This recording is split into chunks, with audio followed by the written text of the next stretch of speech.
Chapter 752. Oh, okay. Qin Yiro snapped out of her shock and answered Yunjian at once. Other than Dong Wan, who was her best friend for life, Qin Yiro really did not think much of her high school classmates. Of course, the reason Qin Yiro did not fight back when she was bullied was not because she was a saint but because she was afraid of getting into trouble. To Qin Yiro, cowardice was her most obvious weakness. Nevertheless, it did not mean that Qin Yiro did not hate others at all. She was human too. She would usually hate or detest someone, but she would not voice it out for someone like Qin Yiro. She would only keep her thoughts hidden in the depths of her heart. Now that Yunjian was successful and capable, it was Qin Yiro's greatest satisfaction and pride. Let's go, Qin Yiro promised Yunjian and was about to turn to call Ce. It was evident that Qin Yiro was treating Ce as her real son-in-law. Puppy love was not a good thing. Qin Yiro agreed with that. To Qin Yiro, if Xiao Jian and Xiao Yi met someone decent, Qin Yiro would not object. On the contrary, she would support them wholeheartedly. After all, Qin Yiro was someone who got married and got pregnant early. What she did was not considered puppy love. When she married Yungang, Qin Yiro had never fallen in love. Of course, it was not impossible that Qin Yiro had fantasized about Yungang for a period of time. Since what happened later, however, no matter how many fantasies Qin Yiro had, they were all gone now. It was fortunate that she was able to meet Officer Guo while she was still alive. Once she thought of Officer Ji's tolerance and like-minded personality, Qin Yiro looked forward to the days ahead. Yes, let's go. Ce agreed to Qin Yiro's request. Then, he smiled and grabbed Yunjian's hand as they walked into the bridal shop named Jelly. Seeing this, Mo-sen wanted to follow in. Just as Qin Yiro and Dong Wan were about to turn around and enter, a male voice rang out, "Wait." When they first heard this voice, Qin Yiro and Dong Wan stopped in their tracks. Yunjian sensed that Qin Yiro was not following them, so she tugged on Ce's hand and turned around. Shenzhong, who had been criticizing Qin Yiro along with Yang Whiting, called out to stop Qin Yiro and Dong Wan. "Qin Yiro, Dong Wan, it was my fault just now. I've wronged you. I hope you can forgive me." Shenzhong suddenly apologized. Then, he brought up the topic that everyone wanted to forget. "I thought you didn't want to hang out with us, that's why you said that. Now I know that you're here to buy a wedding dress, right? I've wronged you. I hope you can forgive me." Shenzhong's eyes darted around as he spoke. There was a reason for Shenzhong to show his weakness. Shenzhong had been unemployed for a while now. Now that he had offended the mother of the director of New Cruise, he felt that he was showing his weakness to Qin Yiro and Dong Wan. Qin Yiro had a weak heart, and since they were classmates, it should not be difficult for Qin Yiro to ask her daughter to get him a job in New Cruise, right? Of course, Shenzhong's decision to suck up to Yunjian meant that he had decided to fall out with Yang Whiting. As expected, even if Yang Whiting knew that Yunjian was the director of New Cruise, she would not show her weakness. When Yang Whiting saw Shenzhong's sudden betrayal, she immediately shouted at him, "Shenzhong, what's the meaning of this? Didn't you agree?" Chapter 753. Agree to what? However, before everyone could hear the rest of Yang Whiting's words, Shenzhong had already threatened Yang Whiting, "You don't speak in front of me. Do you believe that I won't expose your dirty secrets?" Yang Whiting and Shenzhong's words made everyone present bewildered. However, no one knew what was going on. Sure enough, when Yang Whiting heard that Shenzhong was going to expose her secret, her face instantly turned pale. When everyone present heard Yang Whiting and Shenzhong's conversation, they became even more suspicious. What other dirty secrets could there be? Could it be that Yang Whiting and Shinjong had some other relationship? Yunjian's eyebrows twitched as an undetectable glint flashed across her eyes. Ce, on the other hand, lifted the black watch on his wrist and glanced at it. His thick brows on his flawlessly handsome face frowned slightly. It's 12:30 p.m. Time to go. Ce's inappropriate voice suddenly sounded. Yunjian didn't want to talk to Yang Whiting and Shinjong anymore, so she said to Qin Yiru, "Mom, don't worry about them. Let's go." Okay. Qin Yiru remembered that she had to rush home to prepare dinner because Yunjian had to go to school for self-study. Hence, she didn't want to waste any more time here. Wait. Are you not going to forgive me? Shinjong panicked when he heard that Yunjian and Ce were about to leave. However, Shinjong was a person who knew how to adjust to the situation. He didn't ask Yunjian, Ce, or Dong Wan. Instead, he asked Qin Yiru directly. Shinjong had grasped Qin Yiru's personality. He knew that Qin Yiru had a soft personality. In high school, Qin Yiru had a soft personality. Furthermore, whenever someone asked her for something, she would give it to them. She was extremely kind. Qin Yiru panicked after being questioned by Shinjong. We have nothing to do with you. How can you forgive us? When Yunjian saw Shinjong's expression, she knew that Shinjong definitely had something to ask of her.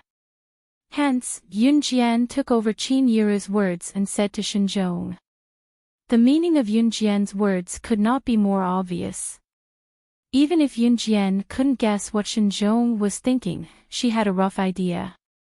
Just by looking at Shinjong's appearance, Yunjian knew that he definitely had something to ask of her. Or rather, he needed to use new crews. If a person like Shinjong was recruited into new crews, or even put in an important position, new crews' future would not last long.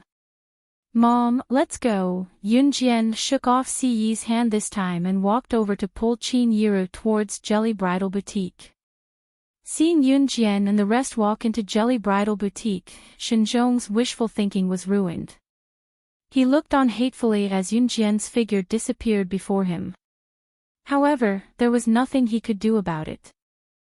When Yang Whiting saw that Yunjian and the rest had walked into Jelly Bridal Boutique, she instantly lost the intention to continue fooling around. Hence, she told everyone present, I suddenly feel unwell. I'll take my leave first, wait. Shinjong knew that he could no longer get into new crews. Hence, he turned around to please Yang Whiting. Yang Whiting, about what you promised me before, Tui, no way. Yang Whiting was filled with anger when she recalled what Shinjong had done earlier. She then said through gritted teeth. Chapter 754. Yang Whiting's expression changed again when she heard Shinjong mention it again. However, she soon remembered that Shinjong was just saying it casually. He had threatened her with it a few times before, but he had never dared to reveal it. Although in front of a group of high school classmates, Yang Whiting was afraid that Shinjong would really say it out loud, but she still didn't change her arrogant face. Yang Whiting lifted her head to look at Shinjong, and even said in a provocative tone, Do you dare? If you do, I won't help you anymore. You mother of **Ker, do you think your husband's lousy company is of any use? Compared to new crews, your husband's plastic processing factory should shut down as soon as possible. Shinjong spat at Yang Whiting through clenched teeth when he heard her tone. The thought of Yang Whiting causing him to be unable to enter new crews made Shinjong even angrier. Shinjong thought that he was unable to enter new crews purely because he helped Yang Whiting to talk to Qin Yiru. It was all Yang Whiting's fault. As for Yang Whiting's husband's plastic processing factory, Shinjong did not want to enter new crews after he heard about it. Look at this. What's the use of this woman carrying a bag and wearing branded clothes? She was still moaning excitedly under me yesterday. Shinjong was so angry that his eyelids were rolling. Hence, he decided to go all out and reveal the whole thing. Young Whiting did not expect Shinjong to really reveal the whole thing, especially in front of all her high school classmates. Young Whiting's face was pale, but she reacted quickly. She shouted at Shinjong, "You're spouting nonsense. Why would I be with a damn fatty like you? F***ck, Young Whiting, you have a mole on your left chest. You should know if I'm spouting nonsense or not." Shinjong cursed and turned to leave in a huff. In the end, Young Whiting was the only one left to deal with the situation. "Young Whiting, I remember that you really do have a mole on your left chest." A high school classmate who used to be Young Whiting's roommate said hesitantly. Everyone present understood what was going on when they heard that. Young Whiting did have an affair with Shinjong, but Shinjong was so fat and ugly that Young Whiting was actually forced. If there was a first time, there would be a second time. In the beginning, Shinjong even took photos. Later, Shinjong kept threatening Young Whiting with the photos. Of course, Young Whiting's secret would not have been exposed today if she had not brought a bunch of people to put on airs in front of Chin Yiro in the first place. As for how Young Whiting was going to clean up the mess, it was all up to her. Yun Jian and the others had already entered Jelly Bridal Shop. As soon as they walked into Jelly Bridal Boutique, Chin Yiro mentioned that CE had really bought the Liemei shopping center. After all, in Chin Yiro's opinion, it was fine for CE to be rich, but money shouldn't be spent so recklessly. Yiro, don't mind him. He's just like a child. Ha, he lacks everything but money. Dong Wan told Chin Yiro. Dong Wan then told Chin Yiro jokingly, "You've given your daughter to him. Our bill today will be on him. Yiro, don't be courteous with AE. Even if we buy everything in Longmen City today, he'll still follow us happily and pay for us." As Dong Wan spoke, she glanced at CE who was holding Yun Jian's hand tightly as if afraid that Yun Jian would get lost. Chapter 755. Dong Wan was a fashion-savvy person. The wedding gown that she had chosen for Chin Yiro was unique as well. It brought out Chin Yiro's beauty. It had been some time since Chin Yiro went to work. Chin Yiro had been taking care of her 3 children, Xiao Yunju, Duanli, and Duanya. The 3 children were obedient. Of course, while Xiao Yunju and the other 2 children were away at school, Chin Yiro had nothing to do at home. She would even go to the nearby park to work out. Moreover, Chin Yiro would appear punctually at the small park near the villa in the morning, noon, and night. Chin Yiro's appetite did not decrease, but her figure was noticeably slimmer than before. Overworking oneself did not necessarily mean that one would become thinner. On the contrary, one would gain weight. Chin Yiro's days were quite comfortable. Compared to when she was in Xinjiang town, the difference was like heaven and earth. "Yiro, go try on this wedding gown. It matches you perfectly," Dong Wan said and quickly asked the attendant to bring out a wedding gown with an extra long hemline. Chin Yiro had a good temper. She had already changed into more than 10 wedding gowns. Now that Dong Wan had brought out a wedding gown, Chin Yiro patiently changed into it. Dong Wan glanced at the wedding gowns that were hanging on the rack. From the corner of her eye, she caught sight of Yun Jian and CE who were not too far away. Yun Jian was sitting on the bench in the resting area while CE was standing beside Yun Jian. His tall and slender legs were pressed against Yun Jian's resting area. His handsome face attracted the attention of many ladies who had entered the bridal shop to pick out their wedding gowns. Of course, CE's eyes were fixed on Yun Jian the entire time. Dong Wan walked along the rows of neatly hung wedding gowns and stood in front of Yun Jian. Then, she happily stood in front of Yun Jian and placed a wedding gown in front of Yun Jian. Xiao Jian, this wedding gown suits you. Do you want to try it on? Yun Jian was sitting in the lounge and reading a newspaper when she heard Dong Ruan's words. Yun Jian raised her eyebrows. She looked up at Dong Ruan and pursed her lips slightly. Me? Yeah, it doesn't cost anything to try. Besides, it might be your and AE's turn in less than 2 to 3 years. Dong Ruan said as she pulled Yun Jian to her feet. At the same time, she pushed Yun Jian into the changing room with a smile. Yun Jian had been sitting in the lounge waiting for Qin Yiru to give her comments after she changed into a wedding gown. She did not expect Dong Ruan to drag her to try on a wedding gown.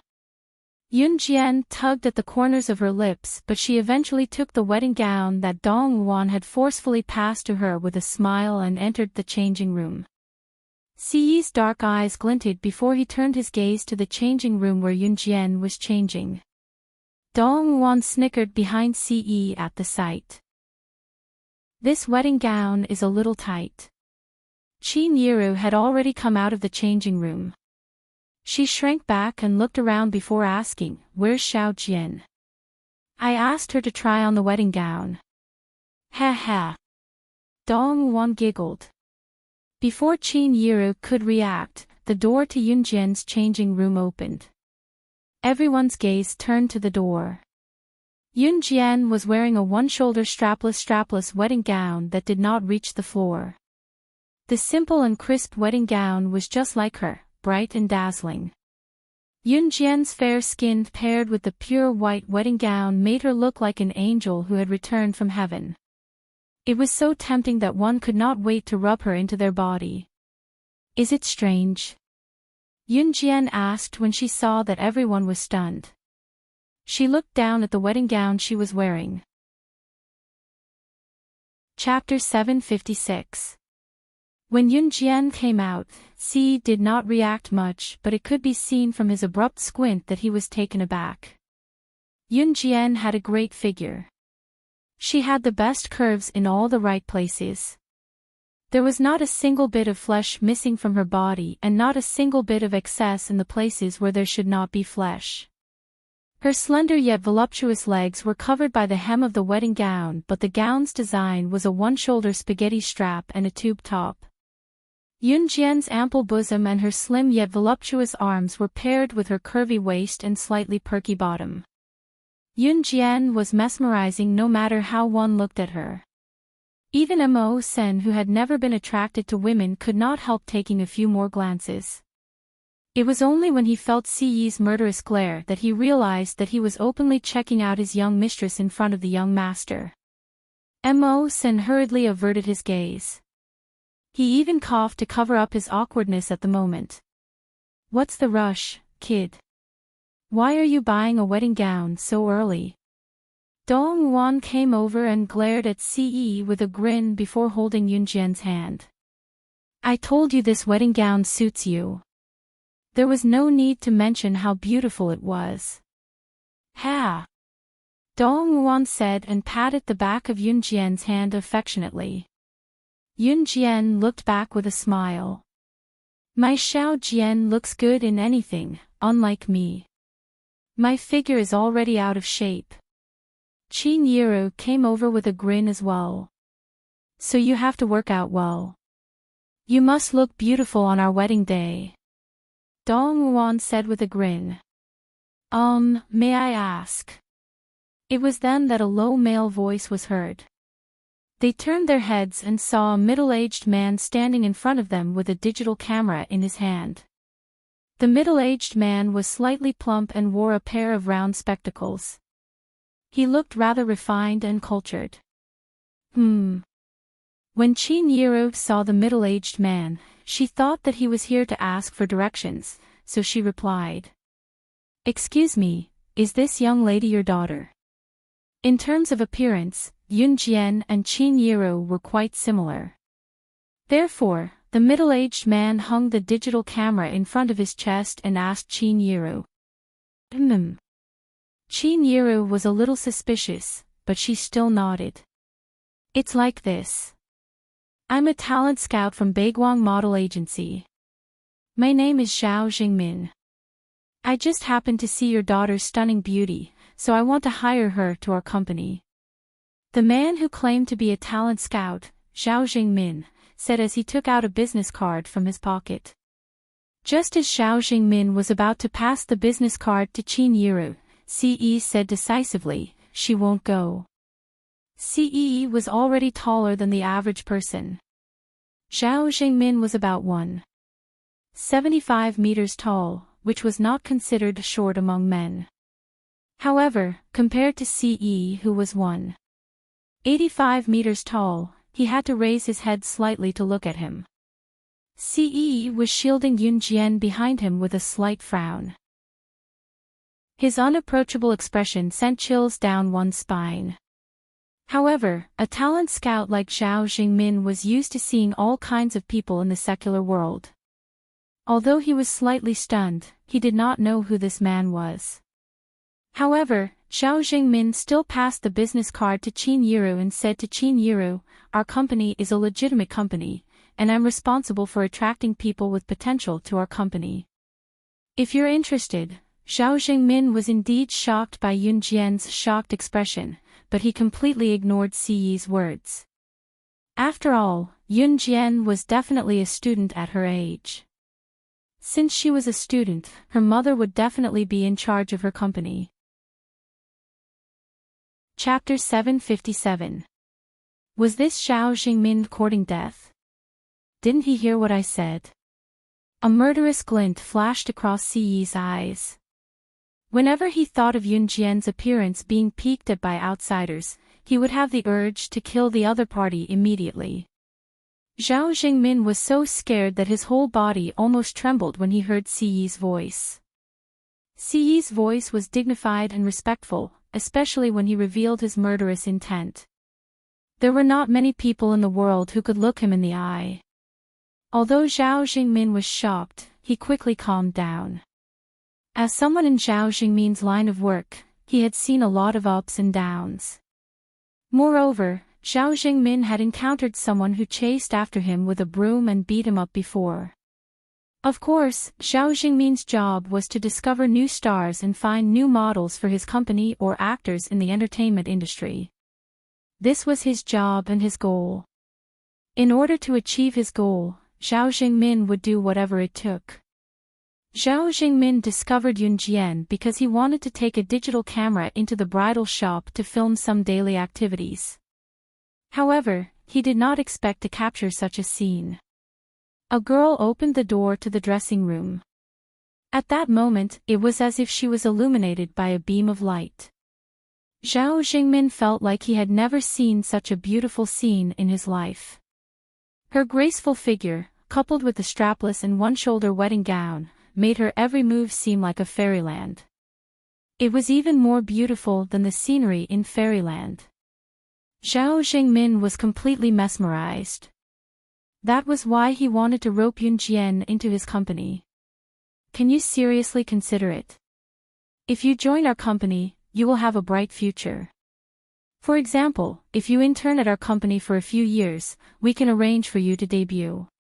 You can also enter the entertainment industry. Perhaps the entertainment industry is not popular yet, but nowadays, movies and TV series are gradually becoming popular. I believe that in a few years, movies and TV series will be popular all over the country. And I really don't want to miss out on a talent like your daughter, so, in 1999, acting in movies and TV series was not as popular as it was now. On the contrary, when the profession of acting in movies or TV series was first introduced, acting was still a very dishonorable profession. At that time, people still called actors and actresses. In ancient times, actors and actresses were never respected. Of course, in the later period, the social status of actors changed dramatically in people's daily lives. In 1999, every household had yet to be able to afford a television. However, a talent scout like Xiao Jingmin could only coax little girls. Of course, if it was a legitimate talent scout or a legitimate company, it would be fine. Ce didn't even want to explain herself to Zhao Jingmin, who kept pestering her. Courting death. I'll fulfill your wish. Mo Sen. Ce pursed his lips and looked at Yun Jian, but his words were directed at Mo. Senator Mo Sen received the order and was about to make a move. No. Let's talk it out, don't fight here. Qin Yiru knew Ce's temper, but fighting here would affect the others.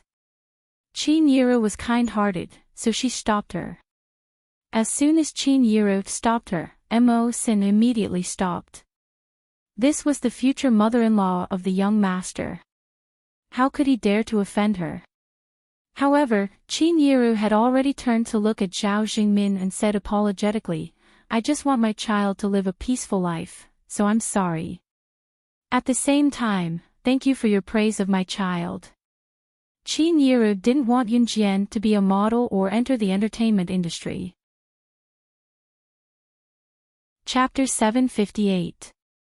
Yun Jian kept quiet because she knew that Qin Yiru and Ce would reject the offer on her behalf.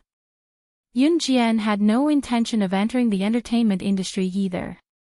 Slaying God, the top secret agent in the international secret agent ranking, was going to compete with the big shots in showbiz.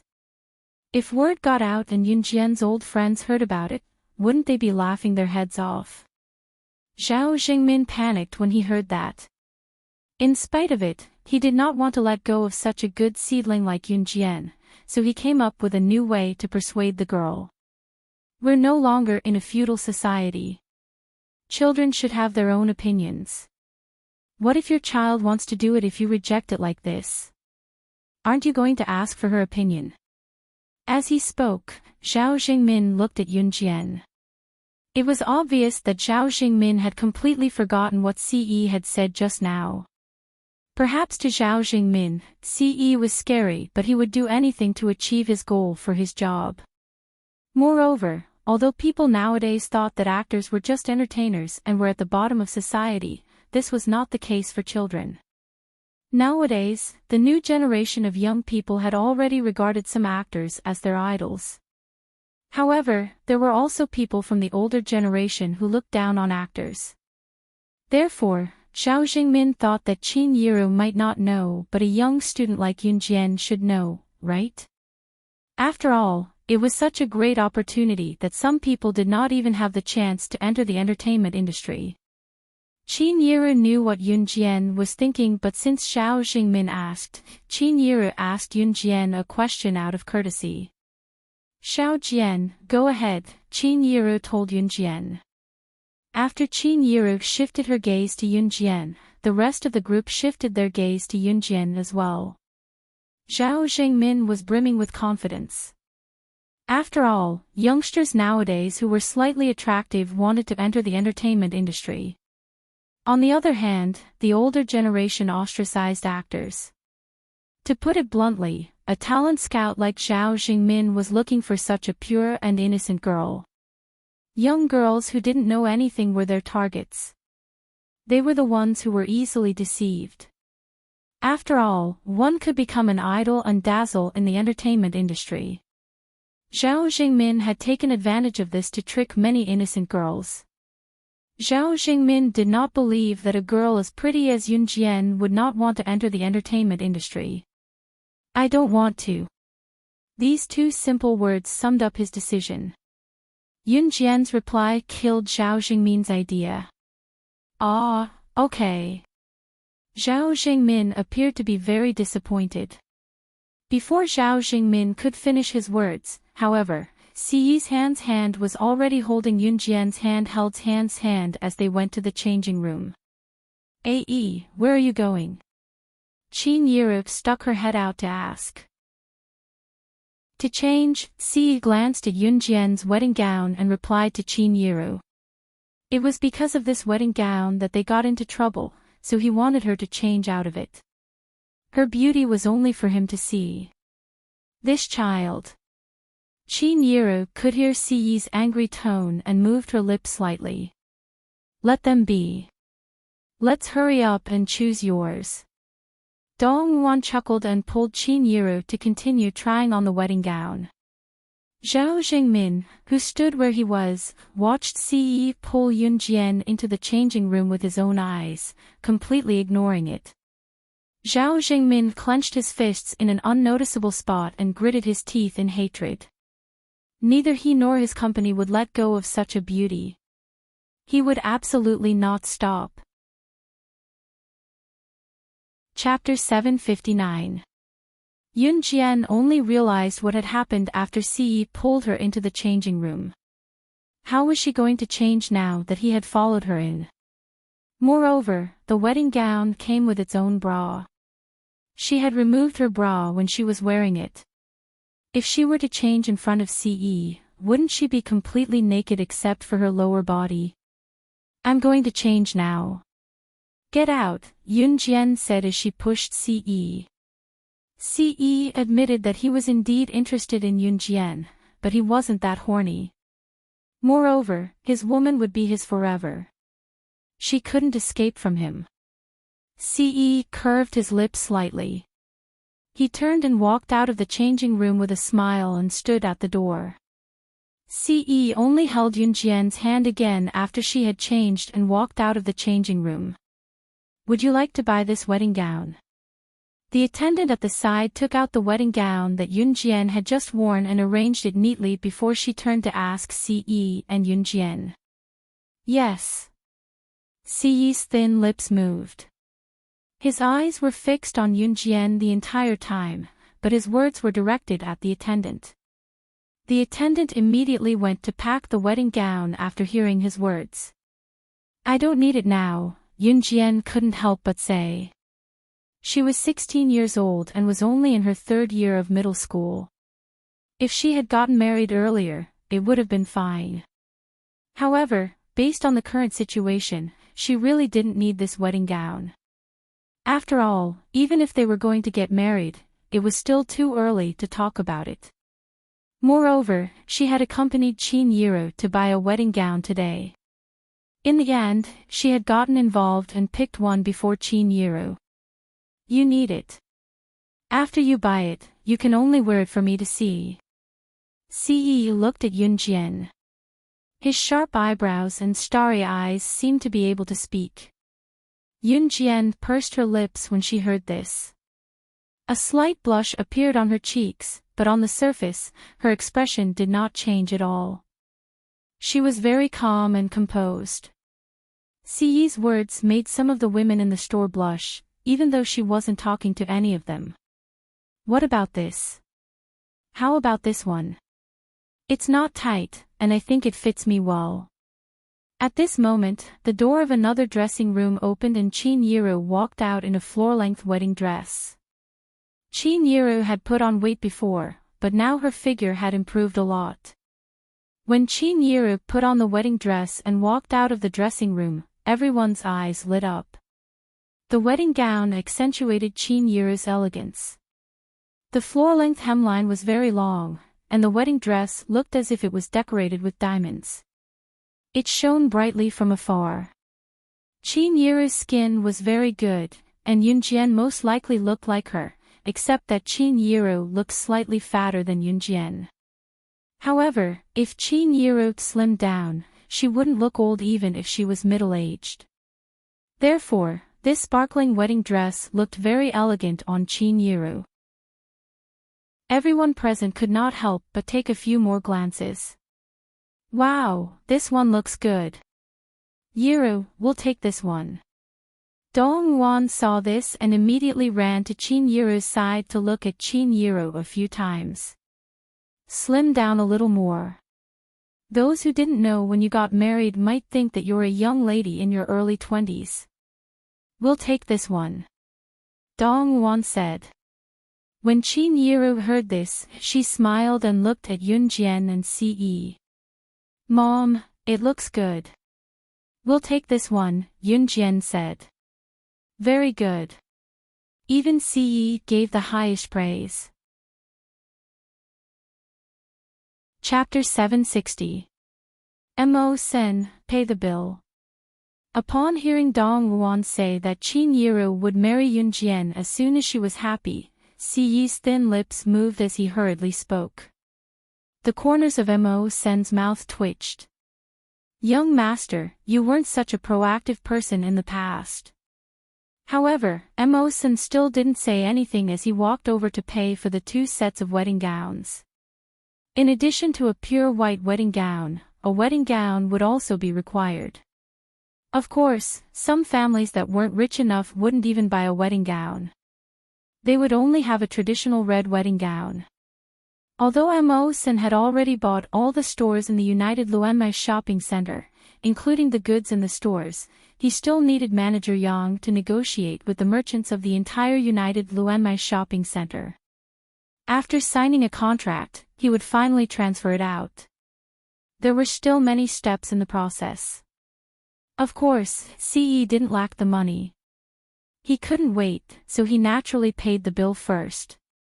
Moreover, if there was one less item here, it meant that Manager Yang would refund him more money. The two had nothing to do with each other. By the time Qin Yiru changed out of the wedding gown and had it packed by the waiter, it was already 3 in the afternoon.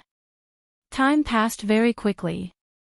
In addition, Qin Yiru had tried on many wedding gowns in the beginning, so it took time to change into a wedding gown. Naturally, time passed very quickly. Yun Jian and the others also realized that Zhao Jingmin, who claimed to be a talent scout, had already left. Qin Yiru and Dong Wan naturally thought that Zhao Jingmin had given up on exploring Yun Jian. Thus, the two of them carried the wedding gowns they had bought and walked home excitedly. Qin Yiru and Dong Wan walked in front, holding hands as they talked, while Ce and Yun Jian followed behind. Mo Sen followed at the back alone. After passing through the bustling and crowded downtown, it was already around 3:30 p.m. when they reached home. Qin Yiru went to prepare dinner as soon as she reached home. Xiao Yunju, Duanli, and Duanya were still having fun upstairs. When Yun Jian and the others reached home, Lan Su had just helped Adam walk home from outside the house. Slow down, slow down, slow down. My legs. Adam complained as he was supported by Lan Su as they walked back into the house. Mo Sen, who was standing in the distance, saw this and ran out to help Adam without saying anything. Let me do it, Mo Sen said to Lan Su, and then he took over from Lan to help Adam. Yes. Lan Su nodded. If one looked closely, one would see that her forehead was covered in a dense line of sweat. Lan Su really did not know how to serve others. She had always been served by others, and this was the first time she had to support a man like this from a walk in the park. Adam swung his slender hand and placed it on Mo Sen's shoulder. Mo Sen and Adam were about the same height. Both of them were about 1.8 meters tall. Although Lan Su's height was considered quite tall among girls, she was still half a head shorter than Adam. Therefore, after Adam put his hand on Mo Sen's shoulder, he clearly felt a lot more relaxed. Thinking like this, Adam couldn't help but tease Lan Su, "Phew, this is tall enough. You're short. I can't even stretch my hand, and I have to bend my back to walk." You. Lan Su was angered by Adam's words. You still want to hit me? I'm a patient. Adam smiled mischievously, and pulled his handsome mouth that looked a bit dandy when he smiled. Lan Su really wanted to beat Adam up, but she quickly remembered that Adam's injuries were for her, so she endured it. Chapter 761. Yun Jian could not help curling her lips at the sight. Ah, you're all here. We're all here. Just as Adam limped into the room with his hand on Mawson's shoulder, a mature and steady male voice suddenly rang out. Yun Jian turned to look and saw Gu Junjian entering the house before he could even change out of his military uniform. I heard that you guys bought wedding gowns. How was it? Did you find anything you like? Gu Junjian asked as he removed his jacket and placed it on the stool beside the dining table. I bought it for Yiru. It's on the sofa. Take a look. I picked it out for Yiro. Yiro looks gorgeous in it. Dong Won was acquainted with Gu Junjian because of Qin Yiro. Although they didn't have a good relationship, Dong Won still joked with Gu Junjian. Okay, let me take a look, Gu Junjian replied and took out the wedding gown on the stool. Xiao Jian, you're going to self-study tonight. Come eat first, Qin Yiro beckoned Yunjian. Wash your hands. There are still 2 dishes left. Let's wait at the table, Qin Yiro said with a wide grin. Sure, we're waiting for the chef. Don't make us wait too long. Dong Won replied to Qin Yiro with a grin. By the time Qin Yiro served the remaining 2 dishes, everyone was already seated around the table. The marriage application I submitted to the higher-ups last time has been approved, Gu Junjian said as he ate his rice. Although she knew that the marriage application was bound to be approved, Qin Yiro could not help exclaiming in delight, really? Gu Junjian nodded and said, I'm going to treat my comrades to dinner next Saturday. Xiao Yi will be there too. Yun Yi was from the high school and usually went home once a week. He would definitely be home on Saturday night. When they heard that Gu Junjian was going to treat them to a meal, everyone expressed their silent approval. Next Saturday. I'm going back to work next Saturday. I wish you all good food and drinks. Dong Won immediately said. Qin Yiro also expressed that it was a pity that Dong Won could not come. However, knowing that Dong Won was usually busy, Qin Yiro felt relieved. As he spoke, Gu Junjian suddenly thought of something. He turned around and said to Qin Yiro, who was sitting next to him, I applied for leave tomorrow. Tomorrow, I can take you to prepare for the wedding. Okay. Qin Yiro's smile widened when she heard this. Yunjian sat to the side and occasionally chatted with Xiao Yunju, Duanli, and Duanya. Meanwhile, Siyi sat next to Yunjian and silently put food in Yunjian's bowl. Yunjian also ate all the food that Siyi put in her bowl. It was almost 4:30 p.m. when Yunjian finished all the food in her bowl. Mom, I'm going to school. Yunjian stood up and said to Qin Yiro. I'll send her off. Siyi also put down her bowl and chopsticks. Yunjian ran upstairs and took her bag downstairs. Siyi lazily put one hand in his pocket and walked out with Yunjian. Since it was still early and the villa was not far from school, Yunjian and Siyi walked there. Let me do it. As soon as they walked out of the villa, Siyi took Yunjian's bag and helped her to carry it. Yunjian did not refuse. Her bag was not heavy. When they reached the school gate, Siyi returned her bag and said very ambiguously, I'll wait for you to come back tonight. Okay. Yunjian smiled and took her bag. Siyi's appearance attracted the attention of many passing girls. However, Siyi did not stop at any other girl except for Yunjian. After Siyi left, Yunjian put on her bag and planned to walk into school. Chapter 762. Before Yunjian could turn around, Chen Xinyi had already pounced on her and hugged her shoulder affectionately. Yunjian answered softly and asked Chen Xinyi, where's Zhang Xiaofeng? Zhang Xiaofeng and Chen Xinyi were cousins and both of them liked to tease each other. Yunjian could not help being surprised that Zhang Xiaofeng was not around. His fever hasn't gone down today. I told him not to come, Chen Xinyi said before hugging Yunjian and inching closer to Yunjian with a grin. Xiao Jian, I saw the handsome guy who sent you to school just now. I even heard what he said. Chen Xinyi said with a grin. She then pouted playfully and emphasized her tone, repeating what Siyi had said to Yunjian. I'll wait for you to come back tonight. That's what he said. I think you guys are having an affair. Chen Xinyi did not mean anything else.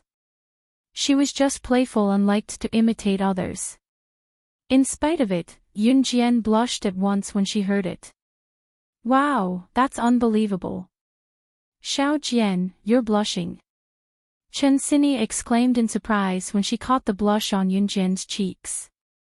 Chen Xinyi then regained her composure and went to Yunjian's ear to ask as she pulled Yunjian into the school. Xiao Jian, tell me. How far have you guys progressed? When did it start? Not only was Chen Xinyi interested in Yunjian's gossip, even Zhang Xiaofang and Ling Yichen were intrigued. Yunjian was speechless. Tell me. Chen Xinyi pulled Yunjian to the school coquettishly. Seeing that Yunjian was silent, Chen Xinyi began to make guesses. Did you and him do it? Even if Yunjian had not experienced certain things, she could guess a little from what Chen Xinyi said. She coughed and as if to ease the awkwardness or dispel Chen Xinyi's curiosity, she replied, No. Chen Xinyi was speechless. Jian, has anyone ever told you that you're very direct?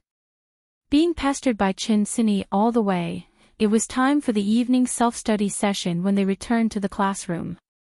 Spring had come quietly but the campus at night was still chilly. The weekend self-study session was just self-study and the homeroom teacher did not have any special instructions. However, there was one thing that the teacher could not forget. The homeroom teacher, Miss Yu, stood on the podium and felt the eyes of the class. She said, the winter break is over and most of you have settled down. It's been more than a week since school started and it's the second semester of the third year of junior high now. This means that the middle school exams are coming soon. Everyone must work hard for your goals. When it came to goals, it was nothing more than which school to get into for the middle school exams. The best high school in Longmen City was East Senior High School and most of the students were working hard to get into it. Miss Yu left after that, leaving the classroom for the students to study by themselves. Usually, whatever the homeroom teacher said would cause a commotion in the class. The students would have many topics to talk about as the teacher spoke. Take Chen Xinyi for example. Chen Xinyi, who was sitting in front of Yunjian, could not help turning to look at Yunjian who was sitting behind her when she heard what the teacher said and asked, Jian, have you thought about which high school you want to get into? I want to get into East Senior High School but I can't meet the cutoff score. You're so good, you can definitely get into East Senior High School.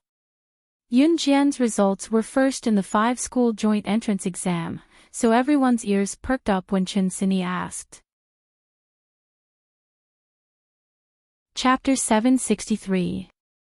Yunjian's words did not mean that she wanted to go, but that she would go. She would go to the military academy in Min City. The fundamental difference between wanting and knowing was that, wanting was a possibility. Knowing was something that had already been confirmed. Hence, the students who pricked up their ears to hear which school Yunjian was going to go to were all stunned.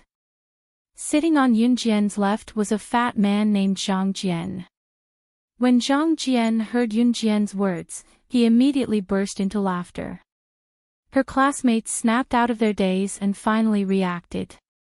The word disbelief was written all over their faces. After Zhang Jian finished laughing, he held his breath and could not help but laugh. As he laughed, he said to Yunjian, his fat body trembling. Ha ha ha. Are you trying to kill me? Yunjian, with your skinny body, you want to go to the military academy? Pfft, don't make me laugh my head off.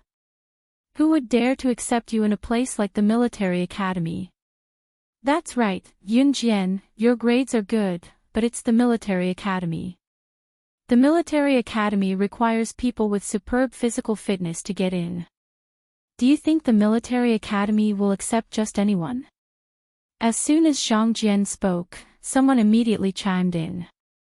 I think it's more practical for you to apply for the first senior high school. With your grades, it's more than enough for you to get in.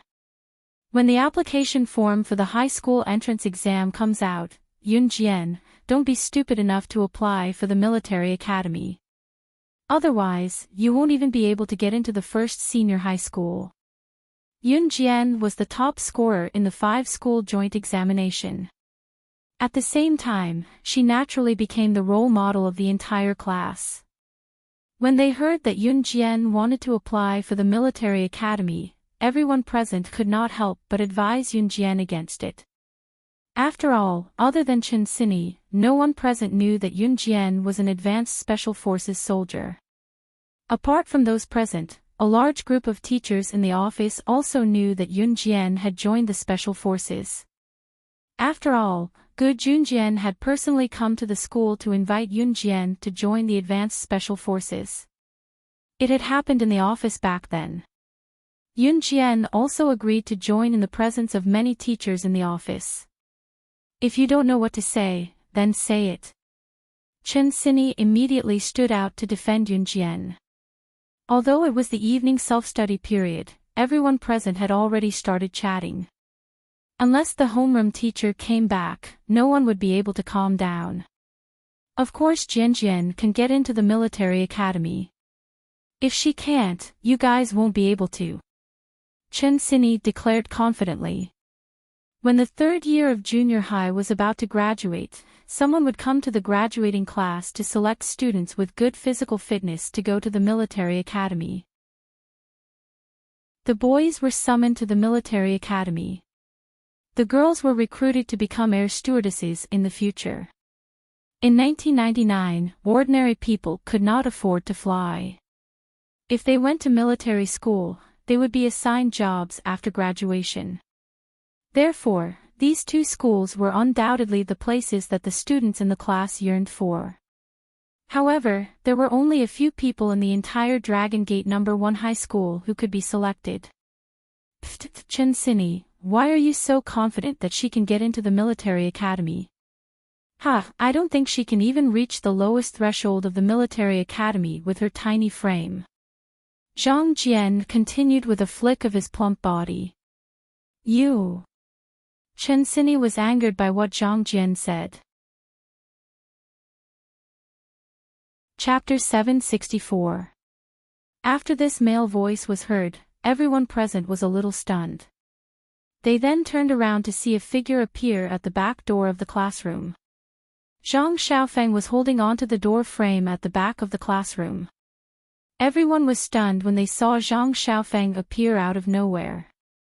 As their homeroom teacher had mentioned earlier that Zhang Xiaofeng had taken the day off due to a fever, the class was a little stunned to see Zhang Xiaofeng, who was supposed to be at home, here. However, that was not the only thing that stunned them. It was what Zhang Xiaofeng said.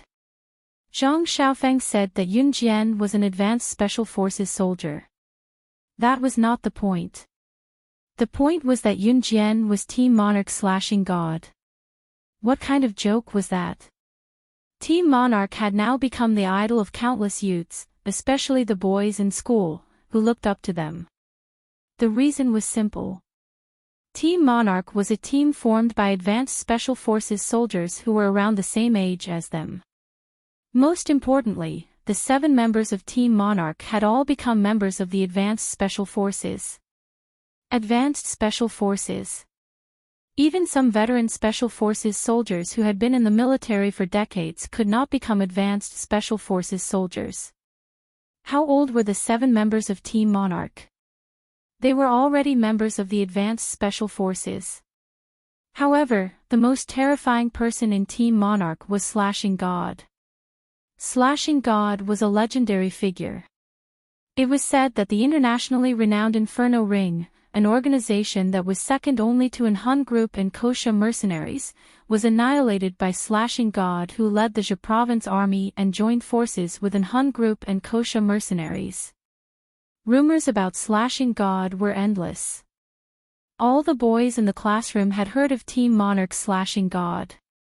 Most of them had even set Slashing God as their goal and role model to move forward. At this moment, Zhang Xiaofeng, who appeared out of nowhere, said that Yunjian was the Slashing God whom the boys had been idolizing recently. How could they not be shocked? WH. Team Monarch slashing God, is Yunjian. Zhang Jian was the first to react. He stuttered as he looked at Zhang Xiaofeng, who suddenly appeared at the back door of the classroom. His beady eyes that could barely open widened. As the strongest fatty in class, Zhang Jian was no doubt the #1 fan of Team Monarch slashing God. Back then, Zhang Jian searched for information about Team Monarch slashing God. Although he did not know who was slashing God, he managed to find quite a lot of information about her. At that time, Zhang Jian was still bragging in class and even said that he wanted to become someone as powerful as the killing god. When he mocked Yunjian for wanting to go to the military school just now, Zhang Jian thought that he knew slashing god very well. He even thought of himself as slashing god, so he spoke to Yunjian in disdain. Now, however, Zhang Xiaofeng was telling them that Yunjian was the legendary slashing god of Team Monarch, the legendary character. Not a single student in the class wasn't surprised. The classroom was so quiet that even the sound of a pin dropping could be heard. While the class was still in shock, Zhang Xiaofeng returned to his seat. "Didn't you say you're sick? Why are you back?" Chen Xinyi looked at Zhang Xiaofeng in surprise. Chapter 765. Good job. Even Chen Xinyi, who had been bickering with Zhang Xiaofeng, could not help but give Zhang Xiaofeng a thumbs up. Hee, Zhang Xiaofeng could not help but scratch his hair after being praised by Chen Xinyi out of the blue. He had never been praised by Chen Xinyi like that before. Zhang Xiaofeng and Chen Xinyi were cousins. Both of them had been at loggerheads ever since they were young. You're really slashing God. At that moment, Zhang Jian's weak voice was heard. The question was directed at Yunjian. Yunjian had been sitting in her seat since the beginning and did not look at anyone. She was holding a black pen in her hand and was twirling it leisurely. All of a sudden, she felt the eyes of the entire class on her. She raised her head slightly and saw Zhang Jian's face suddenly appear in front of her. Yunjian had no intention of hiding anything. To Yunjian. If others did not ask, she would not say. If others asked, she would not hide it either. Unless it was something fundamental, such as her rebirth. Yunjian replied softly. However, it was this weak reply that caused an uproar in the class. Oh my god! Oh my god, is this for real? Yunjian from our class is slashing God from Team Monarch. Oh my god! A few days before the new year, one of my relatives came to me and bragged that he had seen Team Monarch's red flame. I was so envious at that time. I didn't expect Team Monarch's strongest slashing god to be in our class. A series of shocked and terrified voices were heard. For a moment, the entire class was in an uproar. At that moment, the students in the next class were unusually shocked. What's wrong with the students in the next class? Why is it so noisy? At the same time, in the same class, Zhang Jian changed his arrogant tone and looked at Yunjian weakly. At the same time, he asked Yunjian, Can you accept me as your disciple? I also want to learn from you like Zhang Xiaofeng. From calling him by his name to addressing him respectfully, Zhang Jian's tone carried a hint of pleading. Learn from Team Monarch's killing god. The students who had treated Yunjian with disdain earlier all followed Zhang Jian's lead. Me too, me too. Yunjian, I also want to acknowledge you as my master. Me too. For a moment, the whole class started shouting like the wind. Go go go. She's my master. You didn't believe in her ability at first. She won't accept you. Zhang Xiaofeng stood out and shouted. Zhang Xiaofeng, step aside. It's up to Yunjian to decide if she wants to accept it or not. One of the boys said confidently. I won't. However, just when the whole class was at its peak, Yunjian's voice was heard. When the boys in the class heard Yunjian's words, they instantly quieted down. Why? Zhang Jian asked, unwilling to give up. Because I don't accept trash. Yunjian's words completely destroyed everyone's thoughts. Hee, I'm not trash. Zhang Xiaofeng almost jumped in joy when he heard Yunjian's words. Yunjian's words were her own intention. Zhang Xiaofeng had a good bone structure. With time, he would definitely become a talent in the future. However, Yunjian had also observed the boys in the class. None of them could compare to Zhang Xiaofeng in terms of ability. Chapter 766. As expected, the students in the class were hurt by Yunjian's words. Yunjian's trash was a direct blow to the boys in the class. Although most of the boys in the class idolized Yunjian, they would not give in when their idol called them trash. We're trash. Yunjian, you're amazing, but you can't call us trash. Even if we're trash to you, what about Zhang Xiaofeng? Zhang Xiaofeng can't even beat Zhang Jian. If you ask me, he's even more trash than Zhang Jian, so why did you take him as your disciple instead of Zhang Jian? One of the boys said righteously. Following that, many of the boys started to chime in. That's right. If we're trash, then Zhang Xiaofeng should be even more trash. Why did you take Zhang Xiaofeng as your disciple? With one of them taking the lead, more and more people chimed in. It was not just the school, but the entire society as well. If I can't have it, then you can't have it either. Zhang Xiaofeng becoming Yunjian's disciple might not have felt anything about it before. However, after knowing that Yunjian was Team Monarch/God, all the students in the class wanted to be Yunjian's disciple. If they could not have it, then the students in the class would do everything they could to make sure that Zhang Xiaofeng would not have it either. All of you. Chen Xinyi was enraged by the clamoring boys in the class. She bit her lip and wanted to speak up for Zhang Xiaofeng, but she realized that she had nothing to say. Zhang Xiaofeng gritted his teeth. He was obviously dissatisfied, but he did not say anything. Because he has more potential than any of you here. Yunjian's words came out of nowhere in the next second. However, it shocked everyone present. It even made Zhang Xiaofeng raise his head abruptly. Yunjian said that he had more potential than anyone present. Ahahaha. Yunjian, are you kidding us? Zhang Xiaofeng had potential. Even he was no match for Zhang Jian. During the first few days of the first semester of the third year of junior high school, he had tried to be brave and challenged Zhang Jian to a duel.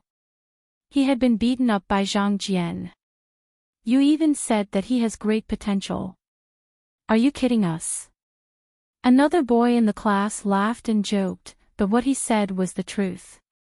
This group of boys laughed and talked, but the words that came out of their mouths were also poking at Zhang Xiaofeng's weakness. It forced Zhang Xiaofeng to lower his head. When Zhang Xiaofeng had just started school in the third year of junior high, he had indeed challenged Zhang Jian to a duel. Zhang Xiaofeng had learned some taekwondo, but that day, he was beaten to the ground by Zhang Jian with brute force. It was even treated as a joke and spread throughout the school. Chen Xinyi was also present at that time. She knew that this matter had always been a sore point for Zhang Xiaofeng, so she looked at Zhang Xiaofeng worriedly. In order to show off his sturdiness, Zhang Jian lifted his buttocks slightly from the bench and hammered his chest with his strong arms. Then, Zhang Jian said to Yunjian, Yunjian, if you don't want to accept trash, then accept me as your disciple. As for Zhang Xiaofeng, he has no ability. Just don't accept him. Yunjian narrowed her eyes and curled her lips into a smile under everyone's gazes. Chapter 767. Yun Jian's confident statement shocked most of the students in the class. What? Even Zhang Jian blinked and looked at Yun Jian in disbelief. Was she referring to me when she said, trash? Did she just say that I, Zhang Jian, can't even take one hit from Zhang Xiaofeng? As soon as Yun Jian said that, even Zhang Xiaofeng was stunned. Even Zhang Xiaofeng himself did not have the confidence to defeat Zhang Jian. In the first semester of the third year of junior high, which was before Yun Jian transferred to Longmeny Junior High School, Zhang Xiaofeng had a one-on-one with Zhang Jian. The one-on-one between the two Zhangs in class was the talk of the town at that time. Zhang Xiaofeng was actually not the weakest in class, but when it came to one-on-one with Zhang Xiaofeng, it could be said that Zhang Jian beat him up so badly that he could not see clearly. It was from that day onwards that Zhang Jian was recognized as the strongest in class. On the other hand, Zhang Xiaofeng was looked down upon and mocked for quite some time. Therefore, when Yun Jian said that Zhang Jian could not even take one hit from Zhang Xiaofeng, not only the students in class, but Zhang Jian himself, even Zhang Xiaofeng and Chen Sini were shocked. Zhang Jian could not even take one hit from Zhang Xiaofeng. What kind of joke was that? Zhang Jian was widely recognized as the strongest man. Moreover, everyone knew that a fight was a competition of strength. Whoever had the most strength would win. Was Yun Jian not spouting nonsense? You don't believe me? Yun Jian asked flippantly. Her tone made those who heard her shudder. Yun Jian, if you say that you can beat me up, I have to admit that you're Team Monarch/God. But if you say that someone like Zhang Xiaofeng can defeat me, I can still force myself to believe it because he has your guidance. He'll be able to defeat me one day. But you said that I can't even take one hit from Zhang Xiaofeng. Heh, what a joke. If I'm really defeated by Zhang Xiaofeng in one hit, I might as well acknowledge Zhang Xiaofeng as my master. Zhang Jian said defiantly. His tone was filled with disbelief towards Zhang Xiaofeng. In fact, Zhang Jian had defeated Zhang Xiaofeng with brute force back then. It was indeed a breeze. Therefore, he would rather die than admit that he could not defeat Zhang Xiaofeng.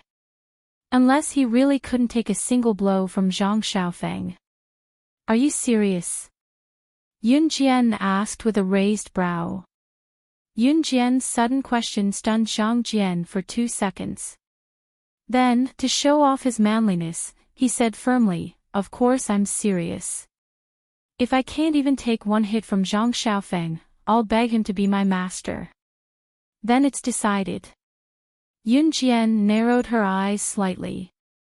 She reached out and rubbed the surface of her desk with her fingertips. Then, she tapped the surface of the desk with the pad of her finger. The first self-study period is over. See you at the mountain behind the school. As Yun Jian said that, she raised her hand and placed her elbow on the desk. Her hand formed a fist and supported her chin as she closed her eyes. Wah! Wah what? Some of the students in the class were confused and were stunned.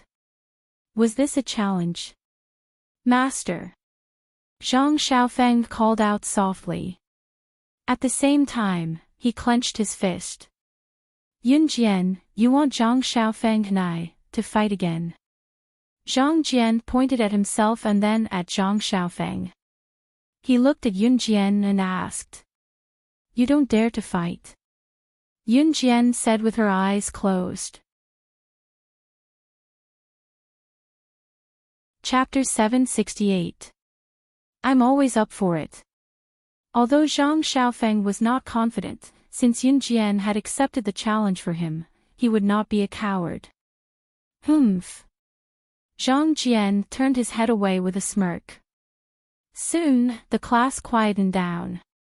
The students seemed to have calmed down from the earlier commotion. Although the students seemed to have calmed down, none of them were calm at that moment. After a semester, Zhang Xiaofeng and Zhang Jian were going to duel again. If Zhang Xiaofeng was still the same old Zhang Xiaofeng, the students would definitely think that Zhang Xiaofeng was no match for Zhang Jian. After all, in the duel half a year ago, Zhang Xiaofeng was chased around and beaten up by Zhang Jian. The two of them could not be compared at all. Zhang Jian was definitely many times better than Zhang Xiaofeng.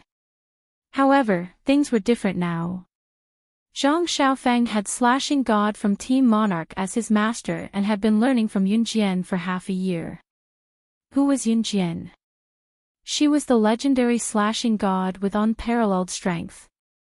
Therefore, the students were very curious. After learning from Yun Jian for so long, would Zhang Xiaofeng improve even a little? Or was Yun Jian so good that she had raised Zhang Xiaofeng's strength to a whole new level? Or was it that Zhang Xiaofeng's strength was indeed better than Zhang Jian's? This was the result that all the students in the class were very eager to know. Therefore, once the first period ended, the group surrounded Zhang Jian noisily as they walked to the mountain behind the school. Before Zhang Jian left, he turned to look at Zhang Xiaofeng and taunted Zhang Xiaofeng, "I'll see you at the mountain in 2 minutes. Don't run if you're a man." The break between classes was only 10 minutes and the mountain behind the school was not far from the classroom.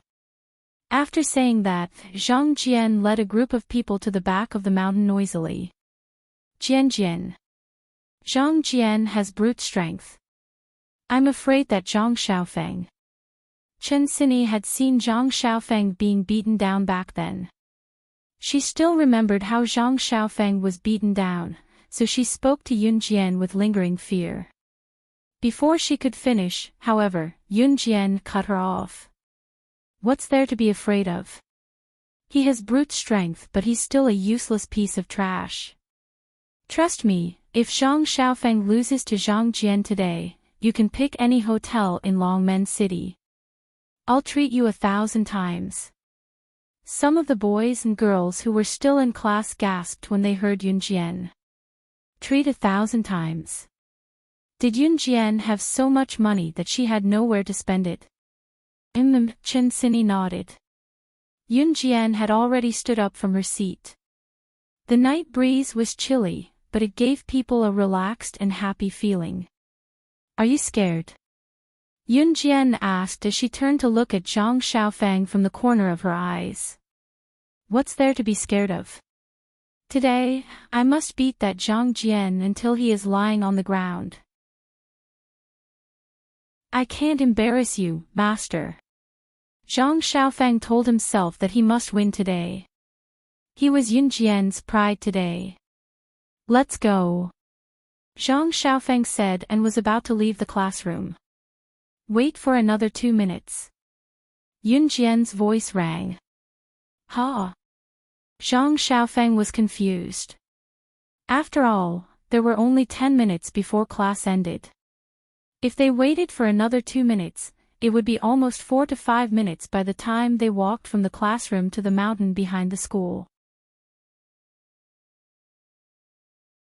Chapter 769. The Mountain Behind the School. It was a desolate and quiet place, especially at night. It was especially quiet in a place like the back of the mountain where there were no night lights. The night breeze was chilly and coupled with the eerie atmosphere at night, it was rather scary. Fortunately, there was a factory next to the back of the mountain. Therefore, other than the moonlight, the factory outside the fence was still lit. Because of this, he was able to reverse the strange atmosphere in this place. It was already 4 to 5 minutes past the end of class. Zhang Jian and his friends who had been waiting there for a long time were starting to get impatient. After all, the end of class was only 10 minutes and it would take 4 minutes to walk from the classroom to the back of the mountain and then back to the classroom. Time was running out, but Zhang Xiaofeng and Yun Jian were still nowhere to be seen. Zhang Jian, do you think Zhang Xiaofeng is so scared that he doesn't dare to come? Amidst the silence, one of Zhang Jian's best friends spoke up. No way. That Zhang Xiaofeng is such a coward. He's the disciple of Slashing God. Why is he so cowardly? Someone else immediately added. Class is starting soon and we've been waiting here for 2 minutes. Damn it, are they trying to leave us hanging here? Everyone was talking. Just as Zhang Jian was getting impatient and frustrated, someone among the students who were watching the show suddenly shouted, "Hey, look, they're here." Looking over, they saw Yun Jian, Zhang Xiaofeng, and Chen Xinyi walking over. Yun Jian walked at the front. Her lazy gait made her look like she was taking a stroll. The students who stood there and felt the northwest wind for a while could not help but grit their teeth. However, since they knew that Yun Jian was Team Monarch/Slashing God, no one dared to criticize Yun Jian. "You're here. Let's begin," Zhang Jian said as he took off his jacket, revealing his muscular arms. "There's no hurry," Yun Jian said calmly. As soon as Yun Jian finished speaking, she turned her head to look at Zhang Xiaofeng. Under everyone's gaze, she said, "Remember the techniques I usually teach you. You have to be fast and win in one move. End the battle quickly." The technique that he usually taught Zhang Xiaofeng. What kind of technique was that? Everyone present couldn't wrap their heads around it. Zhang Xiaofeng nodded heavily. He already understood what Yun Jian meant. Yun Jian wanted him to fight with Zhang Jian today. Her intention was obvious. Not only did she want him to defeat Zhang Jian, but more importantly, she wanted him to engage in actual combat with others. In Yun Jian's own words, it was only through continuous combat that there was a possibility of improvement. You can only succeed. Failure is not an option. Go on, Yun Jian urged. What kind of master would only allow his disciple to succeed and not allow his disciple to fail? Everyone present was a little stunned. It had to be said that Yun Jian's words were too profound for everyone present. After all, everyone present thought that Yun Jian's words were too serious. Someone thought about it and said, "Yun Jian, aren't you being too strict? You only allow Zhang Xiaofeng to succeed and not allow him to fail. Aren't you putting unnecessary pressure on him? What else should I do?" Yun Jian raised her eyebrows and looked at that person. That person was at a loss for words after Yun Jian's question. "Right now, you're only fighting one-on-one. If you step out into the world, your every move will be used by the other party to kill you. You said that I'm being too strict by only allowing him to succeed and not allow him to fail. Have you ever thought that if I don't ask him to succeed, he will choose to retreat in the face of a life and death battle?" Chapter 770. Yun Jian spoke word by word.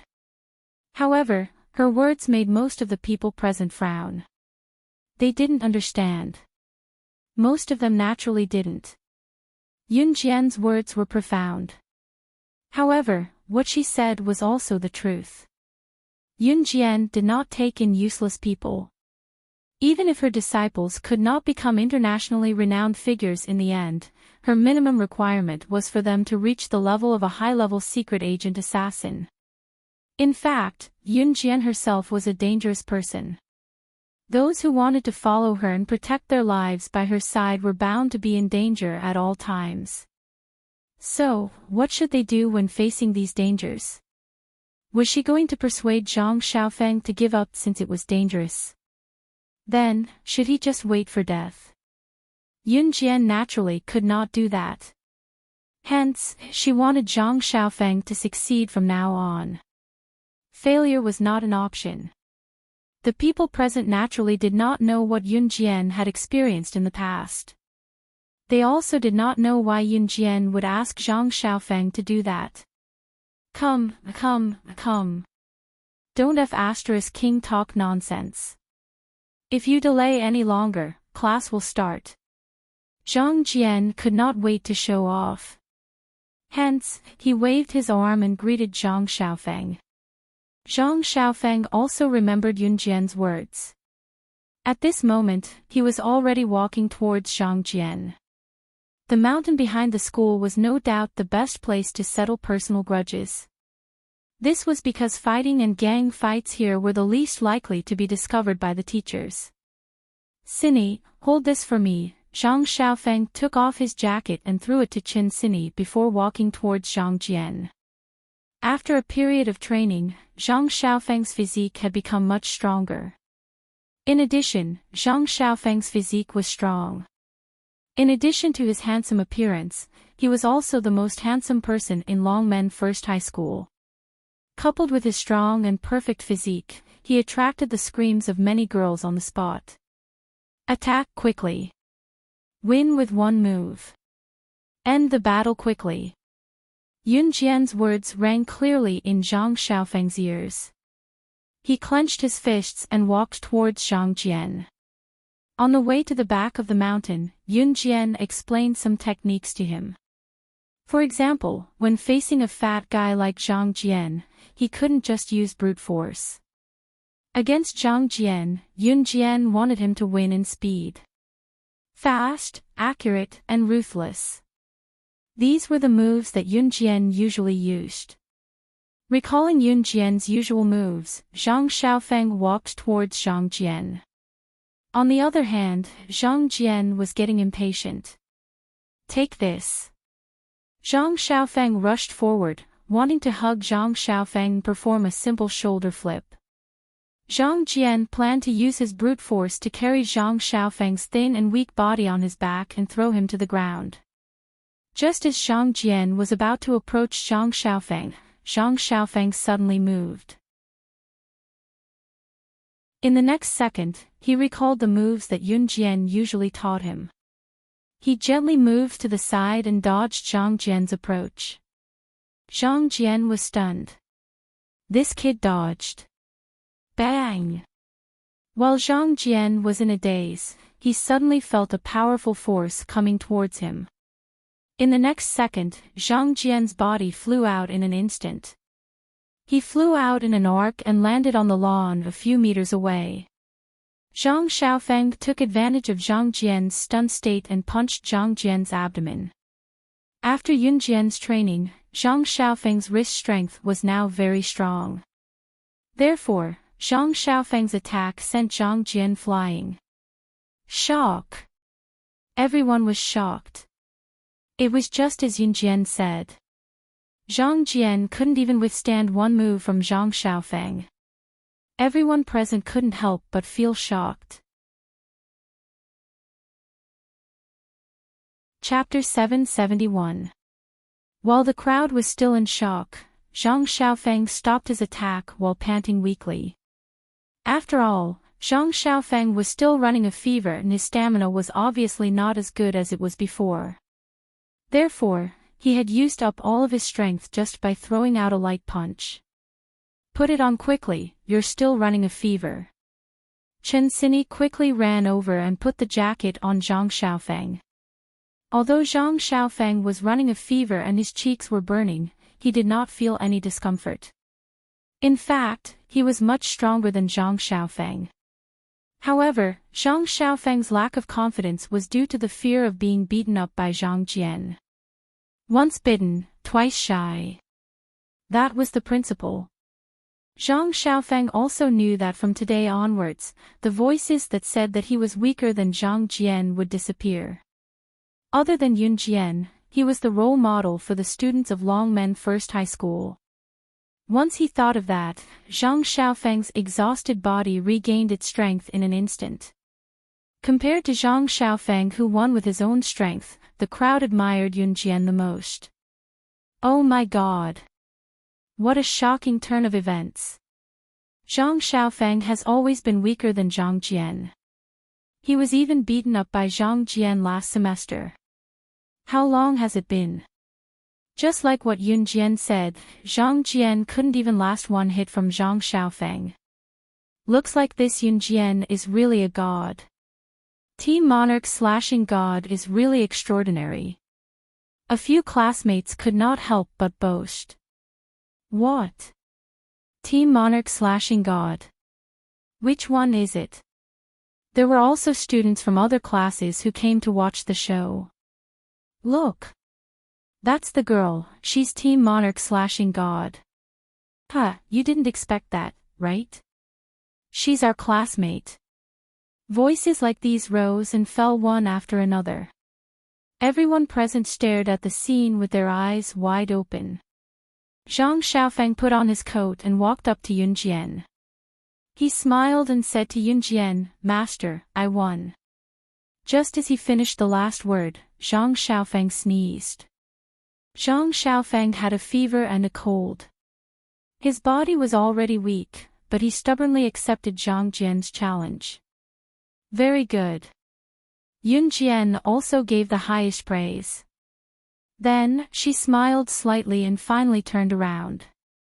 It's time for class. Let's go, Yunjian said. Indeed, it was almost time for class. Just now, Zhang Xiaofeng and Zhang Jian's exchange of moves, including the exchange of words, took a total of 2 to 3 minutes. Wait! Zhang Jian's stubborn voice came from behind. The students who had been talking stopped talking when they heard Zhang Jian's shout. Could it be that Zhang Jian was not convinced? Did he want to do it again with Zhang Xiaofeng? However, they saw Zhang Jian walking towards Zhang Xiaofeng. Zhang Jian's fat body trembled and he ran very quickly. What are you trying to do? Zhang Xiaofeng's forehead was burning, but he still stared at Zhang Jian cautiously. Please take me in as your disciple. Zhang Jian looked at Zhang Xiaofeng and said sincerely. Everyone present was shocked. Zhang Jian was really begging Zhang Xiaofeng to take him in as his disciple? Although Zhang Jian did say that if he lost, he would beg Zhang Xiaofeng to take him in as his disciple. However, no one present took it seriously. Zhang Xiaofeng was obviously shocked as well, but he reacted quickly. Chapter 772. Zhang Xiaofeng's one-on-one duel with a well-behaved disciple was something Zhang Xiaofeng bragged about in the next few days. It was to the extent that Chen Xinyi got a headache from listening to it. In the end, Chen Xinyi bought tape to seal Zhang Xiaofeng's mouth, forcing Zhang Xiaofeng to shut up. A week passed in the blink of an eye. The duel on the weekend night was etched in many people's minds. While they were bragging about how Zhang Xiaofeng defeated Zhang Jian, they had to mention Yunjian as well. Yunjian was a day student. She was often busy shuttling between school, home, New Cruise, and Falcon Hall. Other than weekends, CE would not be in Longmen City for at least 2 to 3 days from Monday to Friday. He would make a trip back to Enhun Group, but he would be back soon. Classes ended on time on Friday afternoon. Zhang Xiaofeng came to school stubbornly due to his fever and cold, but his condition worsened in the next few days. Finally, he could not take it anymore and applied for leave to go home. Hence, Zhang Xiaofeng was missing on Friday. Zhang Xiaofeng was indeed his disciple. Although he was not as hard-working as Zhang Xiaofeng when he was Yunjian's disciple, it was not too far off. In spite of it, the main reason Zhang Jian took Zhang Xiaofeng as his master was that he could not take Yunjian as his master. Now, Zhang Xiaofeng was better than him as well. Zhang Xiaofeng had learned his skills from Yunjian. This meant that even if Yunjian refused to take him as her disciple, he could at least learn from Yunjian through Zhang Xiaofeng. Jian, let's pack up and go home. I'm exhausted after 5 days of school. I must relax when I get home. Chen Xinyi said after a stretch. On Friday, as soon as class ended, all the students in the class ran out of the classroom. Especially some of the male students, after school on Friday, they ran away faster than anyone else. I'm done, Yunjian said to Chen Xinyi as she picked up her bag and slung it over one shoulder. Let's go. Chen Xinyi immediately took the opportunity to walk over and hold Yunjian's hand, pulling Yunjian to the school gate. Usually, after Yunjian and Chen Xinyi left the school gate, they would walk together for a while before separating. When Yunjian and Chen Sini walked out of the school gate, a very familiar person walked towards them. The man had a digital camera hanging in front of his chest. When he saw Yunjian, he immediately walked up to Yunjian. "Hello, Miss Yunjian." Zhao Jingmin, who had failed to invite Yunjian to enter the entertainment industry not long ago, stood in front of Yunjian again. Yunjian pressed her lips together when she saw Zhao Jingmin standing in front of her again. She had planned to pull Chen Sini and leave by the side. "Jianjian, he's calling you. Do you know him?" Chen Sini glanced at Zhao Jingmin suspiciously. What kind of address could a talent scout like Zhao Jingmin not find out? Although Zhao Jingmin did not know who Yunjian was, his talent as a talent scout was to find out everything that could be found. It was not difficult for Zhao Jingmin to find Yunjian. "I don't know him," Yunjian said, planning to leave with Chen Sini. It was then that Zhao Jingmin's eyes darted around. Seeing that Yunjian was going to reject him again and Chen Sini was rather pretty, Zhao Jingmin went up to Yunjian and Chen Sini to block their path. Zhao Jingmin turned to Chen Sini and said, "Miss Yun, I'm sorry." Chapter 773. Although Chen Sini was not as pretty as Yunjian, Chen Sini's beauty was still outstanding among girls. Especially in this society, it was rare to find a girl as fresh and sweet as Chen Sini. Therefore, since Yunjian refused to join, Zhao Jingmin immediately turned his attention to Chen Sini. "Ah!" Chen Sini was stunned by Zhao Jingmin's invitation for a few seconds. She couldn't react in time. Whether it was in 1999 or now, talent scouts were rare existences.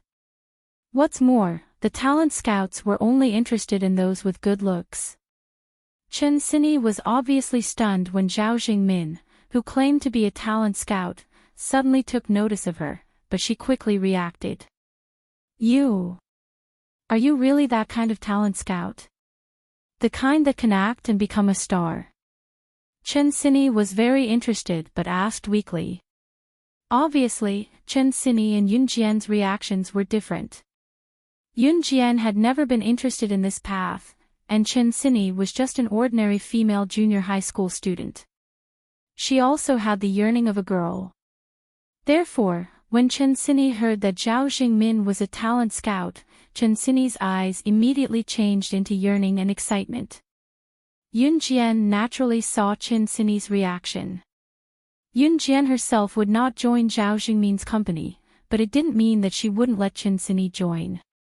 Moreover, if Chen Sini was willing or liked this path, Yunjian would strongly support her.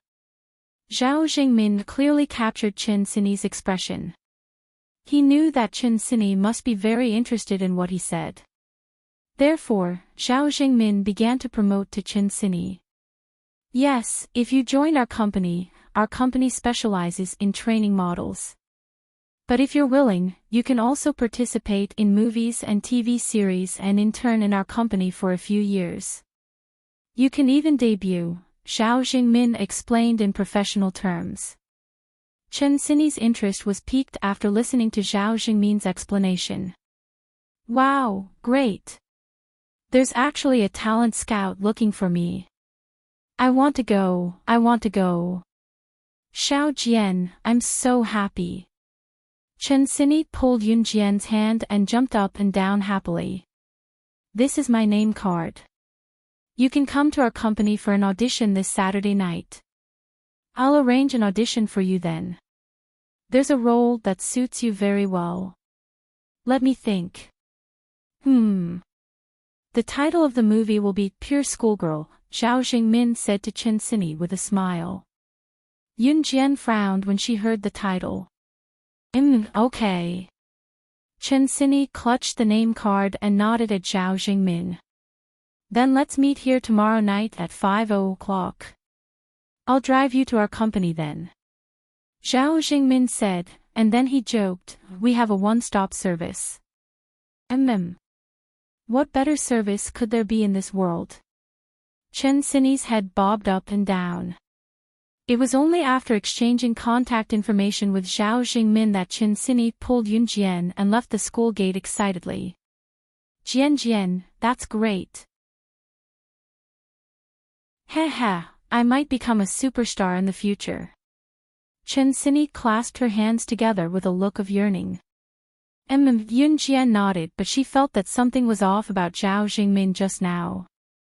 It was just that Yunjian did not have the ability to predict the future, so Yunjian could only put the matter aside for now. Chapter 774. Chen Xinyi was different from Yunjian.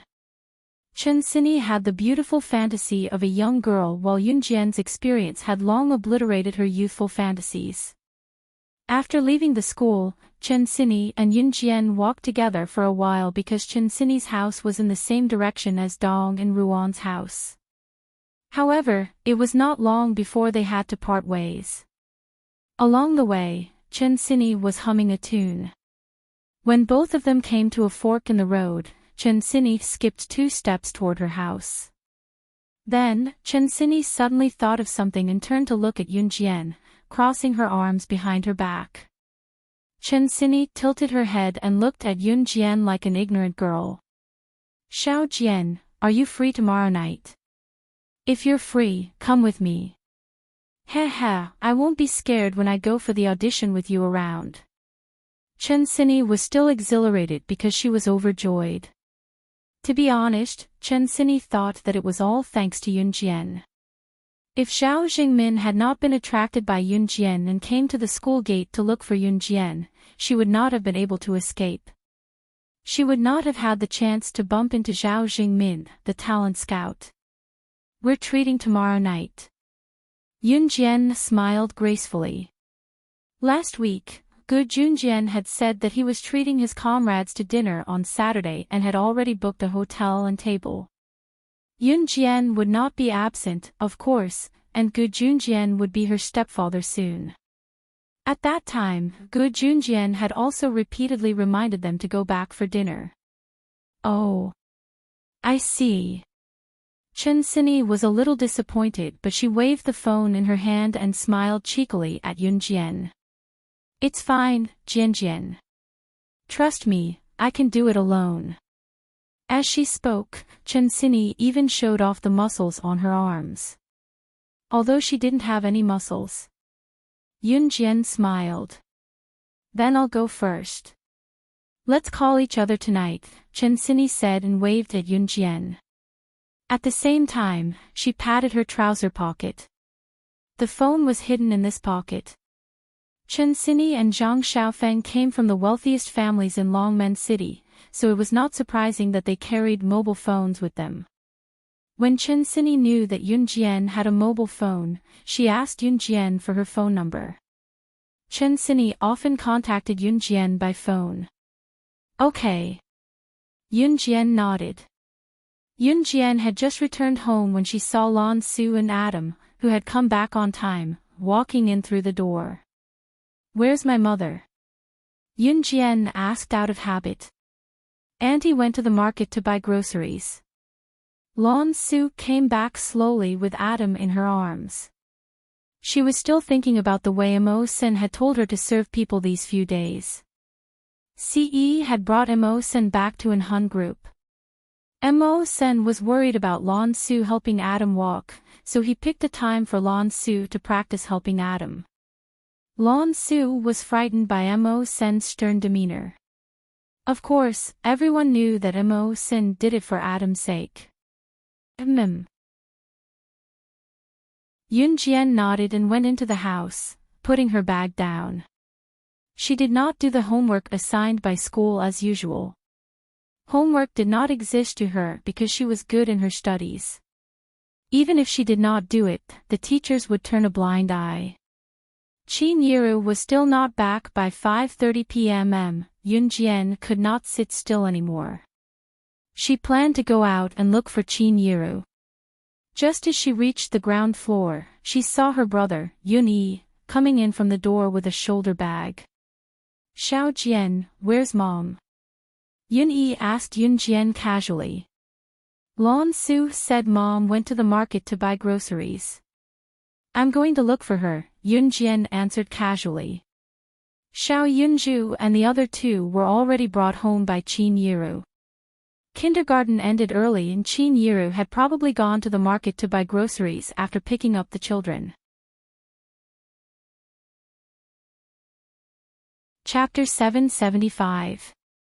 Every Friday at this time, Qin Yiru would go to the market to buy groceries.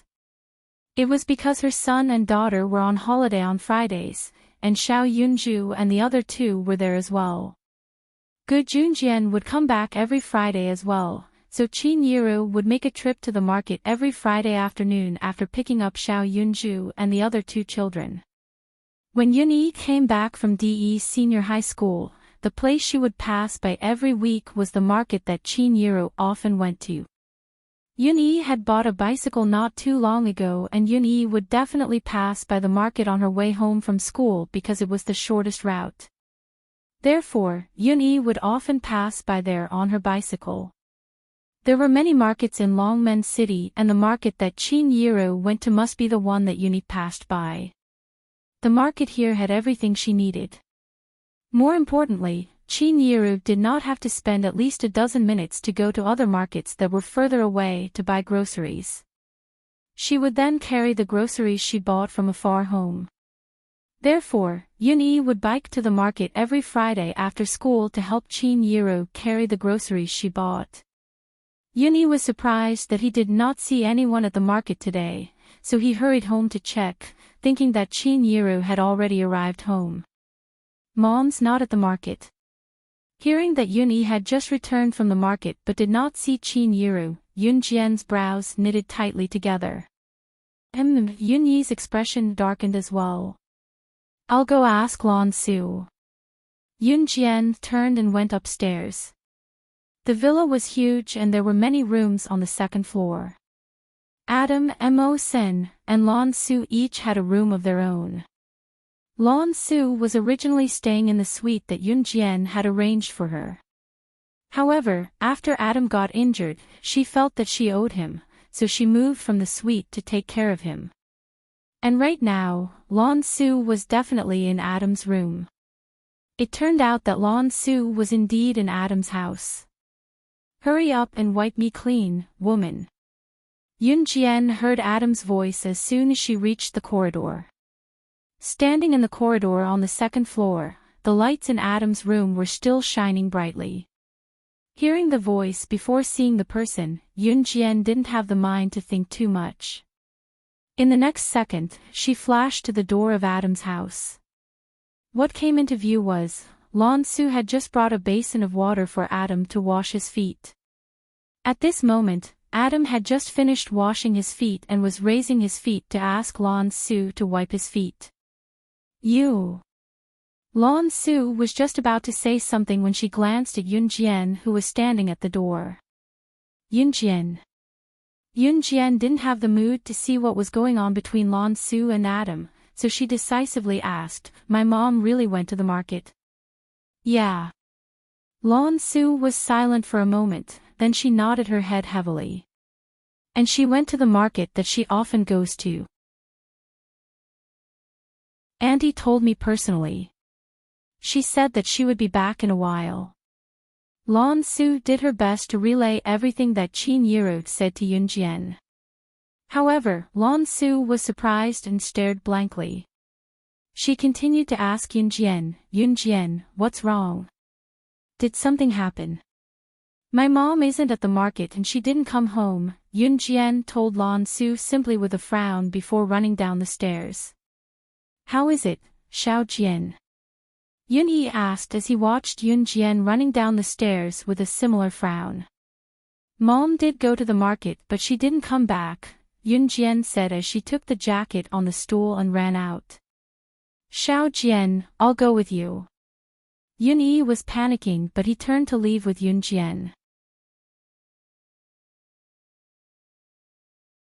Chapter 776. There was a landline at Dong Ruan's house and Yun-jian happened to have a mobile phone, so she had Yun-yi stay at home. What if Chin-Yiru was not missing and had come back after going out for a while? If that was the case, Yunjian would not have to look for her outside with a call. Without waiting for Yunyi's reply, Yunjian headed out. Yunyi ran to Adam's room on the second floor.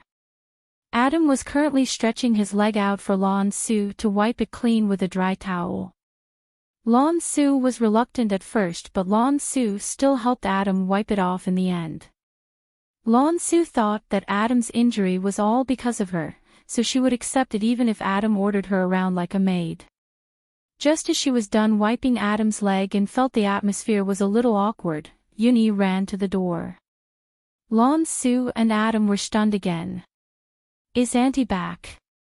Lan Su thought of it quickly and asked. However, just as Lan Su asked, Yunyi shook her head. "My mom isn't back. If she's back, please give Xiao Jian a call." "I'll go out and look for her," Yunyi said and dashed downstairs.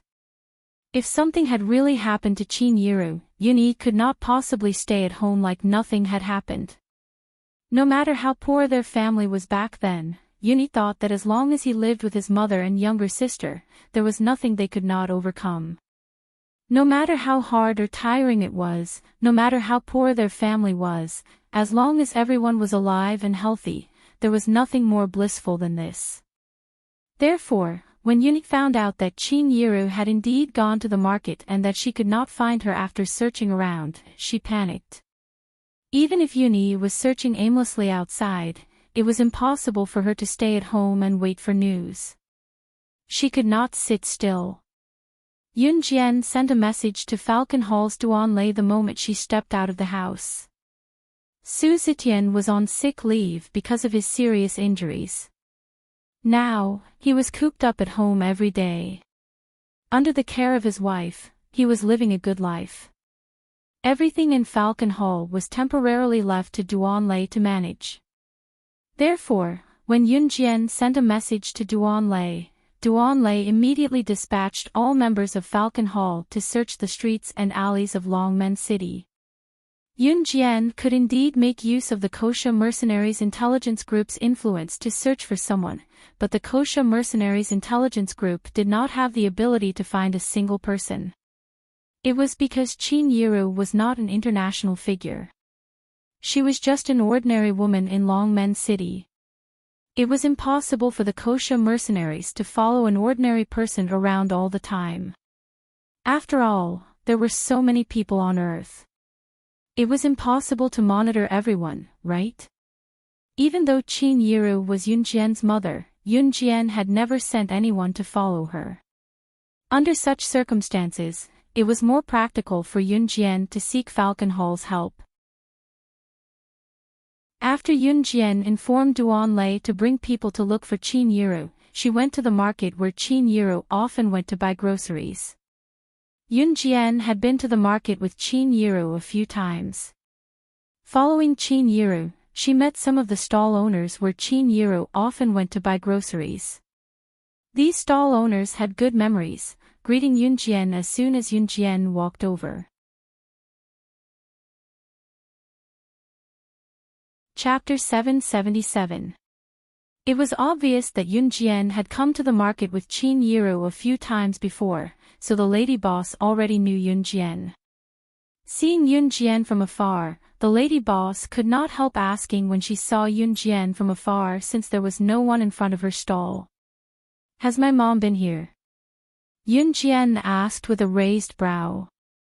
Yunjian looked calm as if nothing had happened, but the truth was that Yunjian was already overwhelmed by panic.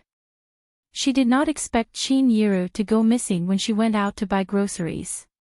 Of course, if it was the Inferno Ring who had captured Chin-Yiru or some international figure who had captured Chin-Yiru, Yunjian was certain that she would know about it. Yunjian had spies all over the world. Once those people made any noise, she would be able to wipe them out before they could do anything. This proved that Chin-Yiru was not captured by the Inferno Ring or anyone who had a grudge against her. Longmen City was neither too big nor too small. If Chin-Yiru had really been captured and hidden, it would be difficult for Yunjian to find her. Therefore, it was impossible for Yunjian not to be nervous. If it did not work, she would just send all the members of Gu Sha mercenaries over. She would find Qin Yiru even if she had to turn Longmen City upside down and turn it upside down. Didn't she just come? About 30 to 40 minutes ago. The lady boss said after doing some mental calculations while looking at Yunjian. Thank you, Yunjian thanked the lady boss and was about to turn to leave when she heard the woman's voice. Hey, have you heard of the big plastic processing factory in Longmen City? That old plastic processing factory in Qingdong Street. Of course, I've heard of it. It said that the boss of the plastic processing factory is already worth millions. He's a big shot in Longmen City. If our daughter marries the boss of the plastic processing factory, wouldn't we be hooked up with a cash cow? Guess what? I heard that the boss's wife got together with her former classmate. I heard that it was exposed during the class reunion. TSK. Is that true? How could I be lying? It's been proven. The boss of the plastic processing factory chased the shameless woman out immediately 2 days ago. I heard that he didn't give the shameless woman any benefits. Bah, I think the woman deserves it. Serves her right. She didn't want to live a good life and insisted on fooling around with men. Serves her right to be divorced. Those selling vegetables in the market were sold first were the older grannies. When there was no one buying in front of the stall, these grannies would chat with the grannies at the stall next to them. Yunjian happened to be standing there and heard the two grannies chatter. She blinked her eyes. The topic of the two grannies' conversation had spread all over Longmen City, so it was not surprising that Yunjian could hear it. However, what attracted Yunjian's attention was not the shocking topic. It was, if she guessed correctly, young Whiting, the high school classmate who stopped Qin Yiru in front of the bridal shop last week, was the subject of this conversation. When they entered the bridal shop, Dong Wan casually mentioned that young Whiting was too conceited and kept boasting that her husband was the boss of Longmen City's plastic processing factory during the class reunion. Yunjian remembered it, of course. What caught Yunjian's attention was that young Whiting had been divorced from the two grannies. Chapter 778. Yunjian strode out of the market and picked up her phone to make a call just as she stepped out. After 3 rings, Duan Lei picked up the call. Sister Jian. Find out the ex-wife of Longmen City's plastic processing plant's boss. Report to me immediately once you find her whereabouts, Yunjian ordered simply. Yes. Duan Lei nodded in agreement despite being clueless about the situation. Yunjian was not as nervous as she was in the beginning now that she had found her tracks. After all, she did not even know where Qin Yiru had gone in the beginning. Now, she had at least found a clue. 20 minutes later, Duan Lei finally sent a message to Yunjian. They had found the whereabouts of the ex-wife of the plastic processing plant's boss. Falcon Hall was in control of Longmen City now, so it was easy for them to find someone. Finding a person's whereabouts in 20 minutes was considered fast. Once she got young Whiting's address, Yunjian ran home at once. She sped through the streets and alleys of Longmen City in her flashy Ferrari.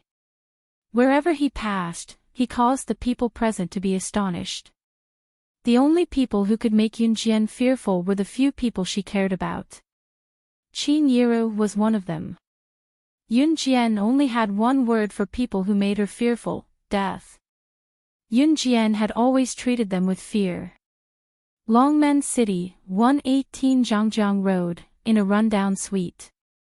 A woman with a decent figure was rolling around with 5 to 6 men. The 6 or 7 people present were not wearing any clothes, and they looked even more promiscuous. If someone were to stand here right now, they would definitely vomit due to the stench of filth in the room. The woman with a decent figure wrapped herself in a blanket after she was done with the men, her eyes brimming with hatred and murderous intent. Again. One of the naked men flipped over the woman's body to continue the deed. Don't, Big Brother Lin. The thing I'm begging you to do. If one looked closely, one would be able to see that this woman who was completely naked and only had a thin blanket wrapped around her body was Yang Whiting. Yang Whiting was currently glaring at the man she called Brother Lin with a gaze brimming with hatred. My little baby, it's done for you. She's been sent to Southern Province. What are you still worried about? The man called Brother Lin touched Yang Whiting's chest. Then, he reached out to pull off the thin blanket that covered Yang Whiting's entire body. You're still worried about us brothers. Besides, such healthy organs are hard to come by. Once she's sent to Southern Province, we'll be there and pluck her organs right away and bury them somewhere. There's no evidence then. Who's going to know about this? Among this group of men, a man laughed and said, but the words that came out of his mouth were extremely evil. Hearing their promise, Yang Whiting was relieved. At that moment, Brother Lin had already lifted the blanket that was covering Yang Whiting's body. Bam! At this moment, the locked iron door was kicked in from the outside. Yun Jian's ears were sharp, so she naturally heard the noise in the room. She spun and kicked the door in before standing in front of the group. Seeing that someone had suddenly entered the room, Yang Whiting was so frightened that she quickly covered her body with the bedding. Yun Jian frowned slightly once she entered and pulled out a shiny pistol from her belt. She killed 4 to 5 men in the room with a single shot until only Yang Whiting and Brother Lin were left. Chapter 779. After Yun Jian entered the room, she killed 4 to 5 men without saying a word. She only left Yang Whiting and Brother Lin alive because she still needed to get information from them about Qin Yiru's whereabouts. She didn't have time to continue arguing with Yang Whiting and Brother Lin. She might as well go all out and kill them. Yun Jian didn't want to walk over and kill them with her butterfly knife because in this kind of environment, she felt nauseous even if she went near those naked people. Moreover, these people had kidnapped Qin Yiru. Because of the incident with Xiao Yunzhu in her previous life, Yun Jian hated people who kidnapped the people she cared about the most without her noticing. Without a doubt, this Yang Whiting had crossed her bottom line. She even dared to kidnap her mother, Qin Yiru, whom she cared about the most. Yun Jian heard everything clearly from outside the room. Selling human organs. Listening to one of the dead men in the room just now, they wanted to take away all of Qin Yiru's organs. Taking away all of the organs that could be sold would also mean that the person was dead. Therefore, when Yun Jian heard this, she was completely enraged. He rushed into the room and killed the useless people without saying a word. However, to Yang Whiting, Brother Lin, and the others who were doing disgusting things in the room, Yun Jian's intrusion had already spooked the people there. However, they didn't expect Yun Jian to take out a gun. A gun. She actually had a gun. Before they could react, Yun Jian had already shot and killed a few of Brother Lin's brothers. Yang Whiting, who had been a full-time housewife back then, felt fear when she saw the person next to her get shot to death. Even Brother Lin, who had been selling human organs for a long time, felt the hairs on his body stand on end and he couldn't help but shiver. Yang Whiting screamed in fear. Scream again and I'll kill you. Yun Jian pointed the gun at Yang Whiting. Bang! As soon as Yun Jian finished speaking, she shot at Yang Whiting without hesitation. The bullet grazed Yang Whiting's scalp and shot into the sofa beneath her. Yang Whiting's body trembled violently. She couldn't help but shudder. At this moment, Yang Whiting saw that the men who had been shot in the head by Yun Jian were now badly mutilated. She was so frightened that she covered her mouth. Yang Whiting originally only wanted to take revenge on Yunjian and Qin Yiru. Because of Shinzhong's exposure, the news had reached her husband's ears. Her husband divorced her without a second thought and did not give her a single cent of the family's assets. Right now, Yang Whiting was in such dire straits that she couldn't even return to her maiden family after being involved in such an unbearable scandal. Yang Whiting's heart was filled with hatred. Hence, she found Brother Lin and his group of organ traffickers. Since she was done for, she wanted Qin Yiru to be done for as well. Hence, while Qin Yiru was on her way home from the market, she asked Brother Lin's brothers to kidnap her and bring her to the southern province. Then, they directly sold all of Qin Yiru's organs. As for Brother Lin and his gang, the benefit of helping her was that Yang Whiting would accompany them. If you kill us, aren't you afraid that the police will arrest you and shoot you to death? Brother Lin said in fear. Although Yang Whiting had already planned to humiliate herself, she didn't want to die. Hence, she begged Yunjian, I'm sorry. I was wrong. Can I get your mother back for you?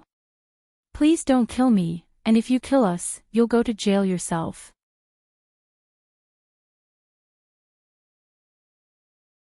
Chapter 780.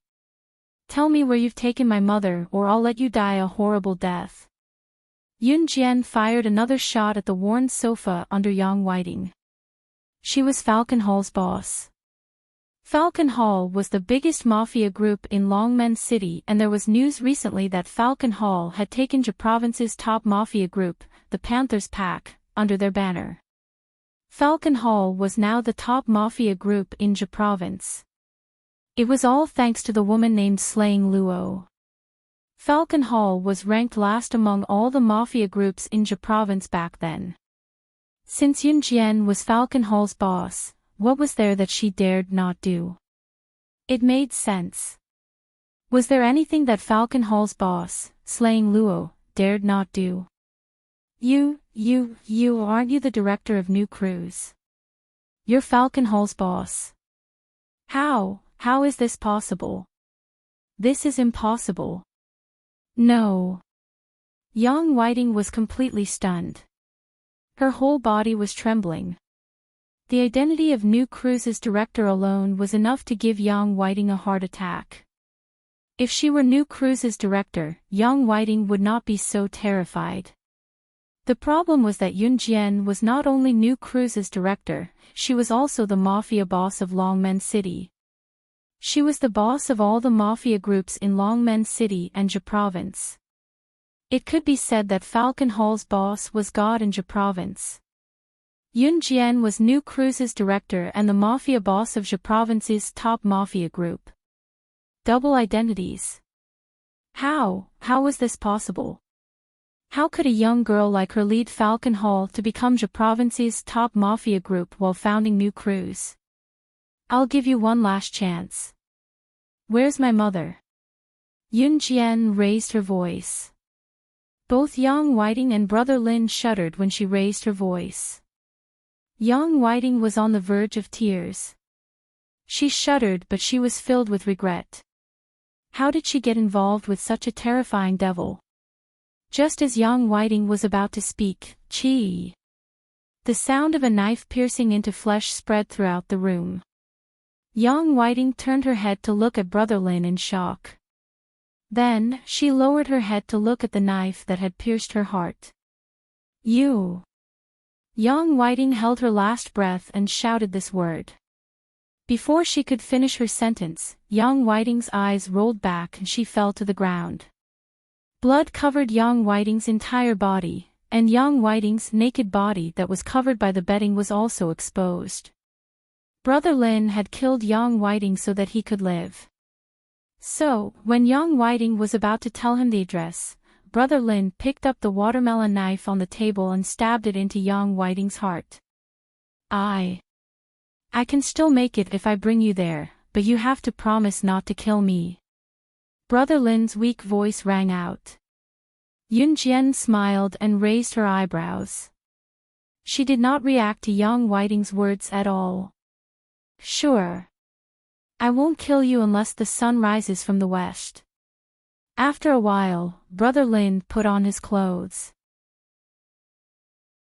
Brother Lin was tied up by Yun Jian as soon as he stepped out of the door. How could Yun Jian allow Brother Lin to sit in the passenger seat of her sports car? She had already tied Brother Lin up and tied him to the roof of her Ferrari sports car. Brother Lin was enjoying the most thrilling roller coaster ride along the way. It only took slightly more than an hour to travel from Zhe Province to Nan Province. Yun Jian only used a short 20 minutes to get there. Chapter 781. Yun Jian sped all the way to the highway. She sped so fast that even the cars driving on the highway were startled. Who's driving so fiercely? However, what attracted the most attention was Brother Lin, who was tied to the roof of Yun Jian's sports car and could not move at all. Brother Lin had experienced a new and exciting roller coaster ride. He could not move at all after being tied to the roof of the car by Yun Jian. Furthermore, Yun Jian was speeding at an incredible speed. It would take more than an hour to travel from Zhe Province to Nan Province. However, Yun Jian had reduced the speed to 20 minutes, which was 3 times shorter. Reality proved how difficult it was for Brother Lin, who was sitting on the roof of the car. Nan Province, the place closest to the border of Zhe Province. It was the most deserted part of a street called Shibu Street. Right in front of it was a huge signboard with the words Renhe Clinic hanging on it. One could tell that it was a private clinic at a glance. Moreover, it was located in the most deserted corner of Shibu Street. There were very few people around and no one came here to seek treatment. At that moment, a large black van slowly drove into the place. The people present did not pay much attention to it. Although cars were rare in 1999, it was not strange for a car to drive into a clinic to save a life. The large black van had just driven into the place. When it arrived in front of Renhe Clinic, the van slowly came to a stop. When it arrived at the entrance of Renhe Clinic, it was already a deserted and uninhabited alley. In this place, no one could hear you even if you screamed yourself hoarse. At this moment, the van's side door was pulled open with a swoosh. Hurry up and get it out. Hurry up and get in. A man wearing a black mask jumped out of the van. He was urging the few thugs in the van. As soon as the man in the black mask spoke, he turned around and shouted into Renhe Clinic, "Come out and help. There's a patient here. Come out and help, there's a patient here," was just a code. Immediately, a few people dressed as doctors ran out of Renhe Clinic. On the surface, Renhe Clinic was a clinic, but in fact, it was secretly involved in the business of selling human organs. The people in this line of work referred to those who were abducted as goods. As long as there were goods who were abducted, they would be taken to the Renhe Clinic to be dissected for their organs. Therefore, when the man in the black mask said the code, it meant that the goods had arrived and it was time to start working. After the masked man got out of the car, a few people rushed out of the clinic. Just as the group of people were about to move the unconscious Qin Yiro out of the car, a voice suddenly sounded. A fiery red sports car zoomed in from outside the alley. This is. Just as the people present reacted, they saw that the fiery red Ferrari sports car had already rushed towards them. Bang! Bang! Bang! A series of sounds rang out.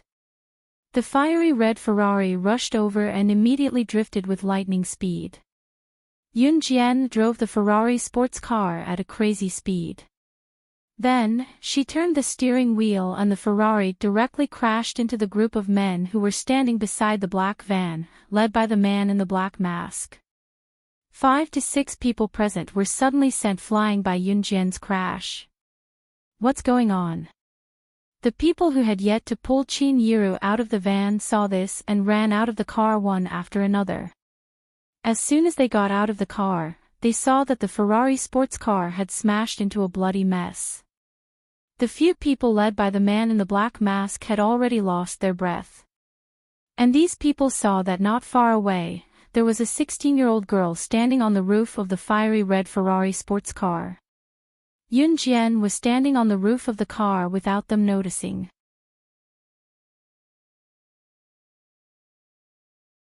Chapter 782. As soon as Yunjian appeared, she drove her Ferrari and rammed into the 5 or 6 people who were standing on the flat ground, sending them flying. Among the 5 or 6 people who were sent flying, 3 of them, including the man wearing a black mask, died on the spot. The other 2 were sent flying because they weren't hit head-on. Now, they were lying on the ground on their last breaths. The lucky ones were the people who hadn't gotten out of the van just now. At this moment, these people heard the commotion and ran out of the van. However, they were shocked by the terrifying scene in front of them. Where did this little girl come from? She actually drove her car and killed their people on the spot. Faced with such a situation, these people didn't have time to look at Yunjian, who was still standing on the roof of the van. One of them rushed into the Rinha clinic and shouted loudly, "Brother Peng! Brother Peng! Something happened. There's a little girl who's causing trouble here." This group of people were all people who had done heinous things. To them, there was nothing to be afraid of after doing so many bad things. Most of these people were death row criminals who had done things that were bound to be killed. They just took advantage of the opportunity to escape before they were caught. For example, they had killed people, smuggled drugs, and so on. If they were caught, they would definitely be sentenced to death. Therefore, this group of people organized themselves into a gang that specialized in abducting or directly abducting living people from other provinces to dissect them and sell their organs for money. It could be said that they were wanted criminals. Dead people were often seen. Therefore, as long as they weren't the ones who died, even if they saw Yunjian kill their own people on the spot, they didn't have the slightest bit of sympathy. Seeing this group of people shouting in the direction of the Rinha clinic, Yunjian knew that this group of people didn't listen to her at all. She smiled coldly. In the next second, she lifted her leg slightly, leaned forward, and jumped from the roof of the Ferrari to the flat ground. At this moment, another group of people ran out of the Rinha clinic. Other than the first group of people who ran out of the Rinha clinic and were sent flying by Yunjian's car, this group of people who ran out was led by a man with a rough appearance and a tall and burly body. His upper arms and abdominal muscles were almost as thick as a normal person's thigh. Ordinary people would tremble in fear just by looking at such an appearance. This rough-looking man was the Brother Peng that the man had mentioned earlier. Brother Peng ran out of Rinha clinic with a group of people in white coats, but he happened to see this scene. With a light leap, she hopped down from the top of the Ferrari sports car. Then, Yunjian did a side flip. Her figure was like a ghost. With a slight turn of her body, several sharp blades appeared in her hand. With a flick of her hand, the blades shot towards the fatal spots of the people who had just alighted from the black van like a rocket. Chee! Chee! Chee! Before the thugs who had called Brother Peng out could escape, Yunjian's flying daggers had already pierced their vital points. Their eyes widened as they stared at the girl in front of them who was like the Grim Reaper. Then, one after another, they fell to the ground and completely lost their breath. Brother Peng ran out of the Rinha clinic with a group of people and saw this scene. In the next second, Yunjian turned her head sideways. Her eyes were bloodshot as she sized up Brother Peng and the others with a naked gaze. However, it made Brother Peng and the others panic from the bottom of their hearts. Chapter 783. Brother Peng took the lead and stood not far away from Yunjian. When he led a group of people out of the Renhe clinic and saw Yunjian kill the group of people in front of her within seconds, Brother Peng was so shocked that he stopped talking. However, he was someone who had seen a lot of things. Moreover, he was in front of his brothers, so Brother Peng did not want to show any weakness. Brother Peng looked at Yunjian, but his eyes were fixed on the blade in Yunjian's hand. The blade in this little girl's hand could kill. She had killed the group of brothers who had just returned with the goods. Although he was panicking, Brother Peng had to suppress the fear in his heart. He looked at Yunjian and gulped before asking, "Who are you?" However, Yunjian only turned her head to glance at Brother Peng and the rest. In a flash, she followed the pile of bodies on the ground and arrived at the side door of the van. Yunjian was really angry this time. Since her rebirth, this was the first time she had killed so many people on such a large scale. This feeling of killing reminded Yunjian of the time when she was the secret agent slaying God in her past life. She still remembered the time when she was surrounded by a secret agent organization. Although the secret agent organization was not particularly famous internationally, it was still ranked within the top 20 international secret agent killer organizations. Such an organization might not be much, but all the secret agents in the organization had surrounded her and killed her alone. Hundreds of secret agents had killed her alone. There were even dozens of high-level secret agents. In such a situation where death was certain, Yunjian killed everyone in the end and annihilated the secret agent organization on her own. She survived covered in blood. That time, it could be considered a true massacre. Perhaps it paled in comparison to what she was doing now. However, the difference was that in her past life, she was only doing it to survive. Now, she was doing it for her family. At the same time, Yunjian had to let everyone know that anyone who dared to harm her family would be killed without mercy. Following the pile of corpses on the ground, Yunjian slowly made her way to the side door of the black van. Lifting her head slightly, she caught sight of Qin Yiru, who was tied up with hemp ropes and had black tape over her mouth. However, Qin Yiru was unconscious at the moment. She had no idea how bloody the scene was because of her. Because of her, Yunjian had killed many people who were involved in this incident. In fact, he deserved to be punished. The truth was, if Yunjian had not found this place, or if she had been an hour or two later, Qin Yiru's organs would have been crudely dug out by these crazy people. There were many rich people in the world, and the one thing they did not lack was money. However, what should they do when they were seriously ill and needed organ transplants? Naturally, they had no lack of money.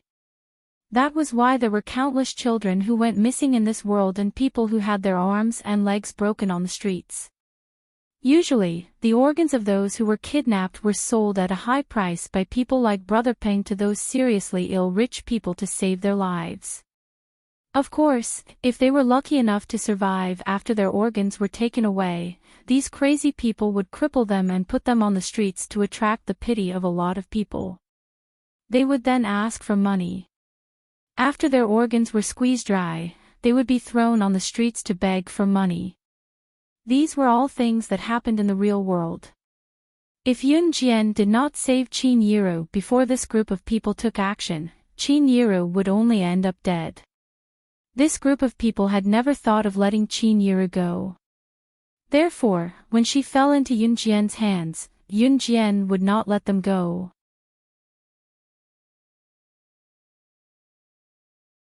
Chapter 784. Yunjian completely ignored Brother Peng and the others who were standing in front of Renhe Hospital. She stepped onto the van and lifted Qin Yiru out of the van. Although Qin Yiru was heavier than Yunjian, she wasn't particularly heavy. Using the butterfly knife in her hand, Yunjian quickly untied the hemp rope and the black tape on Qin Yiru's mouth. Then, she lifted Qin Yiru to the side door of the van. Then, she placed Qin Yiru's hand on her shoulder. Yunjian lifted the foot that had just stepped onto the side door. She turned around and lifted Qin Yiro onto her back. In the next second, Yunjian had already carried Qin Yiro onto her back and walked towards the Ferrari sports car. Although Qin Yiro looked a little plump, she wasn't particularly heavy. Hence, Yunjian carried Qin Yiro on her back very easily. Brother Peng and the others didn't even dare to make a sound until they opened the door of the Ferrari, carefully placed Qin Yiro inside, and closed the door. This little girl was too scary.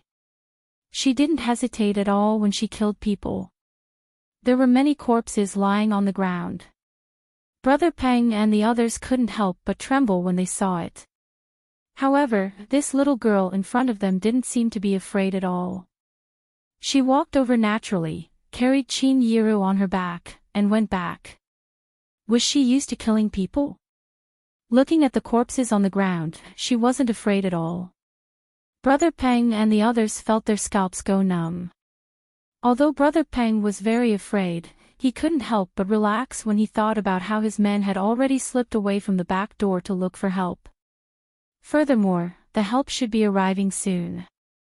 Brother Lin, who had been kicked off the roof of the Ferrari by Yunjian, was still lying on the ground, pretending to be dead. Yunjian carefully placed Qin Yiro, who had already fainted, into her Ferrari sports car.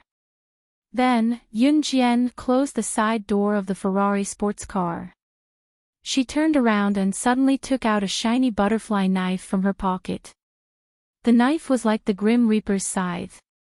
When Yunjian pointed the butterfly knife at Brother Peng and the others without a word, Brother Peng and the others panicked for no reason. "It's your turn." Yunjian's red lips moved. She spoke calmly, but the words that came out of her mouth were like the summons of the Grim Reaper. It made the group of fake doctors who were no longer afraid of blood after harvesting human organs tremble. "Brother Peng, hasn't Zhang San found him yet? He had been gone for so long. What should we do?" A person who was dressed like a doctor standing behind Brother Peng asked in a panic when he saw Yunjian approaching them with the butterfly knife in her hand. Even if this group of people were stupid, they could tell what was going on. It wasn't hard to see through the entire situation. It was obvious that the new goods that they had kidnapped was Qin Yiro. It was Yunjian's mother. Of course, they would start a massacre when they kidnapped her mother. However, Brother Peng and the others had never encountered such a situation. Just this little girl, she actually had the ability to kill everyone here. "She's over there. Hurry over." Just as Yunjian was about to reach Brother Peng and the others, and Brother Peng and the others were about to fight to the death with Yunjian, a male voice suddenly rang out. "Zhang San. Zhang San is back." The man standing behind Brother Peng shouted in surprise. Reinforcements had arrived. Yunjian narrowed her eyes and looked towards the source of the voice. Around the corner, a limping man was leading a group of strong men towards them.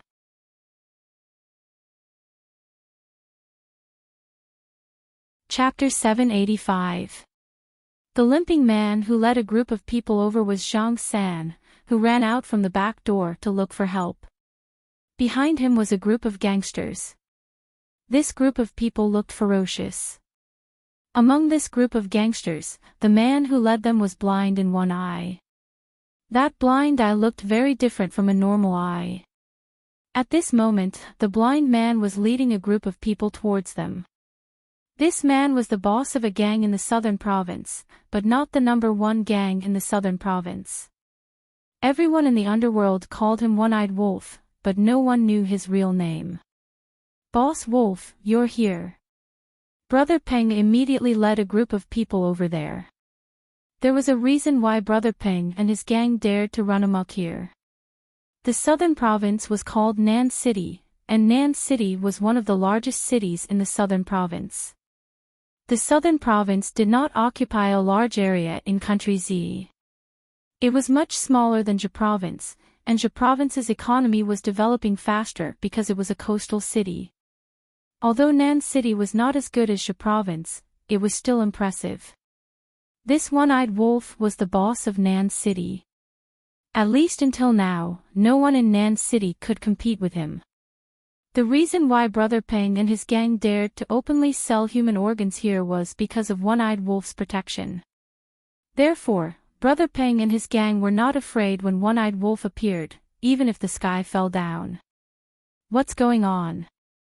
One-Eyed Wolf scanned the scene and saw a large number of corpses on the ground. His eyebrows twitched, and he asked Brother Peng while gritting his teeth.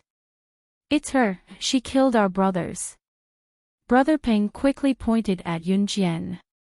One-Eyed Wolf then turned his gaze to the seemingly harmless Yun Jian in the distance. "Little girl, it's you who dared to run amok in my territory." One-Eyed Wolf emitted a fierce aura. He looked at Yun Jian with a murderous look in his eyes. "You're so young, yet you dare to run amok in my territory. You killed so many of my brothers. If you can leave here alive today, it'll be my loss." One-Eyed Wolf looked at Yun Jian. Everyone present could feel the murderous look in his eyes. "Ha!" Yun Jian smirked when she heard what One-Eyed Wolf said. "What a coincidence. If any of you can leave here alive today, I'll write my name Slaying God in reverse." Yun Jian flicked the butterfly knife gently. She smirked, her sharp eyes like a sword. However, that was not what everyone was concerned about. Instead, what? Slaying God. In this world, other than Slaying God, the #1 secret agent on the international secret agent ranking, no one else dared to use Slaying God as their code name. This was because Slaying God, the #1 on the international secret agent ranking, was a global 3S wanted criminal. She was a terrifying existence with countless lives in her hands. Did this young lady just call him Slaying God? What did that mean? To Yun Jian, whenever she revealed her identity as Slaying God, it meant that she was already treating these people as dead. For dead people of dead people who was dead. Because they were about to go to hell. In spite of it, what Yun Jian said was more unbelievable than the sky falling down on them. Slaying God. The #1 agent on the International Secret Service chart, Slaying God. You. Who are you trying to fool? One-Eyed Wolf mumbled to himself. One-Eyed Wolf's words stunned everyone present. Even Brother Peng was stunned. Even Brother Lin, who had been lying on the ground pretending to be dead, was shocked. How was that possible? This little girl could not be Slaying God. She was the boss of the Kosha mercenaries. Hence, the dummies present were relieved. However, just as everyone relaxed, One-Eyed Wolf's expression changed.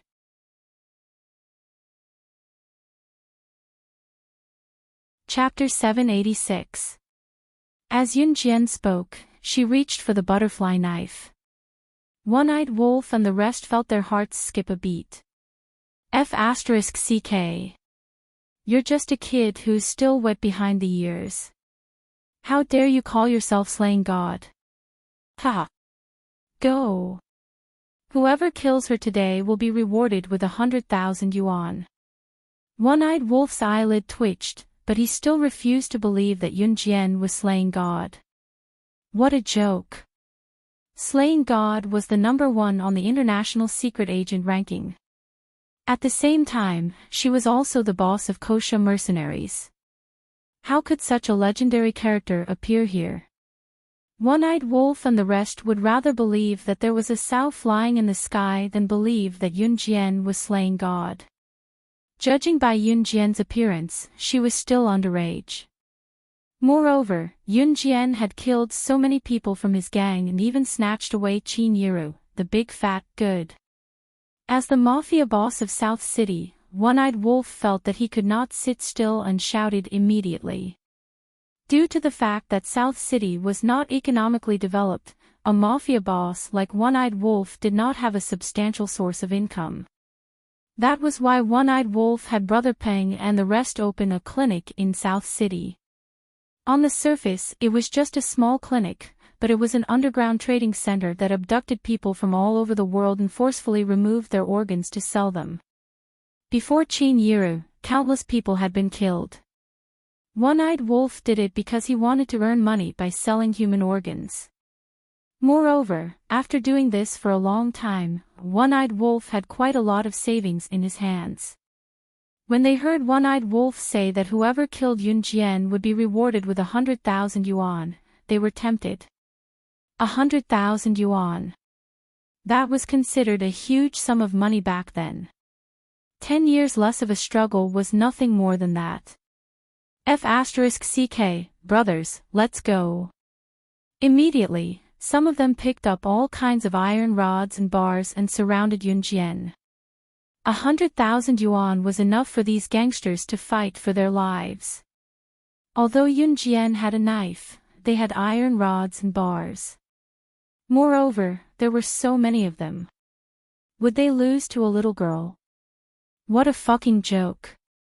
Just as the group of men charged toward Yun Jian, waving their metal rods with murderous intent, Yun Jian's eyes lit up. Yun Jian did not budge from where she stood. It wasn't until the person running in front waved his iron rod at Yun Jian that Yun Jian moved. She dodged to the side and kicked the man to the ground. At the same time, Yun Jian bent her body slightly. She swung the butterfly knife in her hand at lightning speed. As she bent her body slightly, the knife in her hand seemed to have a life of its own. It moved fiercely, and this knife directly pierced the person's vital point. Killed in one move. This group of people deserved to die, because everyone here was the mastermind behind the trafficking of human organs. How many people's families were broken because of them? How many innocent people died because of them? If the people here were to be arrested by the police, they would not be able to escape death. After Yun Jian stabbed the first person who wanted to kill her to claim credit, her bloodshot eyes appeared again. Seeing that the first person was killed by Yun Jian in one move and had no chance to react, the group of people who rushed towards Yun Jian stopped in their tracks and ran back. I've said it before. No one can leave this place alive. All of you must die. Yun Jian's eerie voice came from behind everyone. Then, One-Eyed Wolf and the rest who were standing far away could only feel a shadow sweeping past them. Wherever it passed, a large number of people would fall. That little girl was simply a demon. Seeing his subordinates fall to the ground one by one, One-Eyed Wolf felt fear. It was also then that One-Eyed Wolf recalled how Yun Jian referred to herself earlier. Slaying. Slaying God. She's really slaying God. She's really slaying God.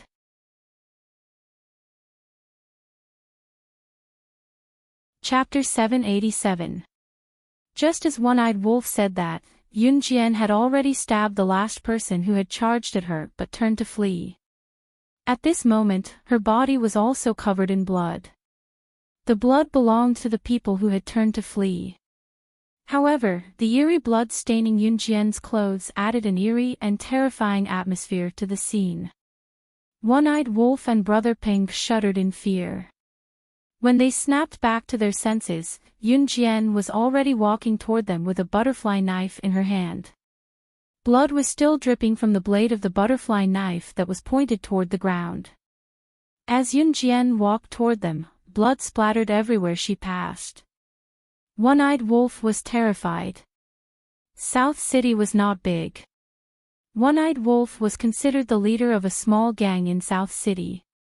There were only 1,000 to 2,000 brothers in the gang. Seeing Yun Jian in such a state, he could not resist at all. He was trembling all over and his body was tense. One-Eyed Wolf was dumbfounded when he saw Yun Jian walking toward him. He begged for mercy immediately. No. Please, don't kill me. I believe you're slaying God.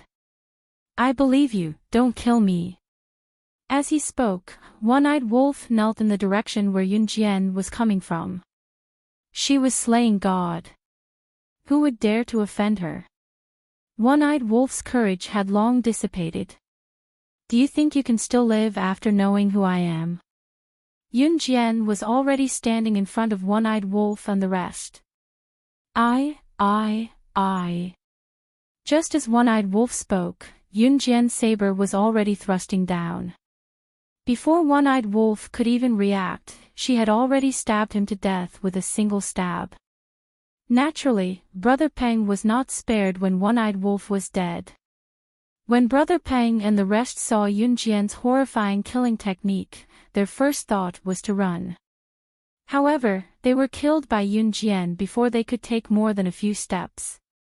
The sun was about to set, and a red afterglow flashed across the horizon. However, the sky was covered in blood. It had been a long time since Yunjian felt like she did in her previous life. She only hated these villains who had kidnapped her.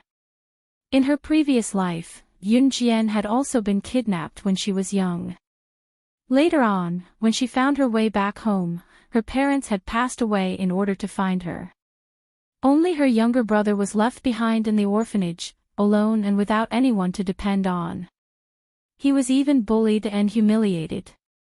Yes, she was more unfortunate than Qingyu, so she did not want Qingyu to be misunderstood by her family. To Yunjian, she felt that people like One-Eyed Wolf who destroyed other people's happy families for money deserved to die. Brother Lin stood on the spot, trembling. Yunjian's every move today was like a nightmare. It struck Brother Lin's heart and gave him endless fear. When Yunjian turned around, other than Qin Yiru, who was still unconscious in the Ferrari, and the ground was littered with corpses, Brother Lin was the only living person. You said you wouldn't kill me. Brother Lin gulped as he watched Yunjian walk towards him. His whole body was trembling, but he couldn't help but remind her. I won't kill you, Yunjian said softly. Her soft whisper, coupled with the sky that was about to turn dark and the atmosphere that was littered with corpses, sent chills down one's spine. However, just as Brother Lin took a deep breath, thinking that he had gotten Yunjian's assurance that he had escaped death's call, Yunjian suddenly stopped him. That's impossible, Yunjian said as the butterfly knife in her hand drew a mesmerizing arc in the air. Brother Lin's heart clenched when he heard Yunjian's voice. Lifting his head abruptly, he saw the knife in Yunjian's hand stabbing into his fatal spot. Brother Lin didn't even have time to finish his last sentence before he fell backwards. At this moment, even the last of the sun's red glow was covered by the clouds.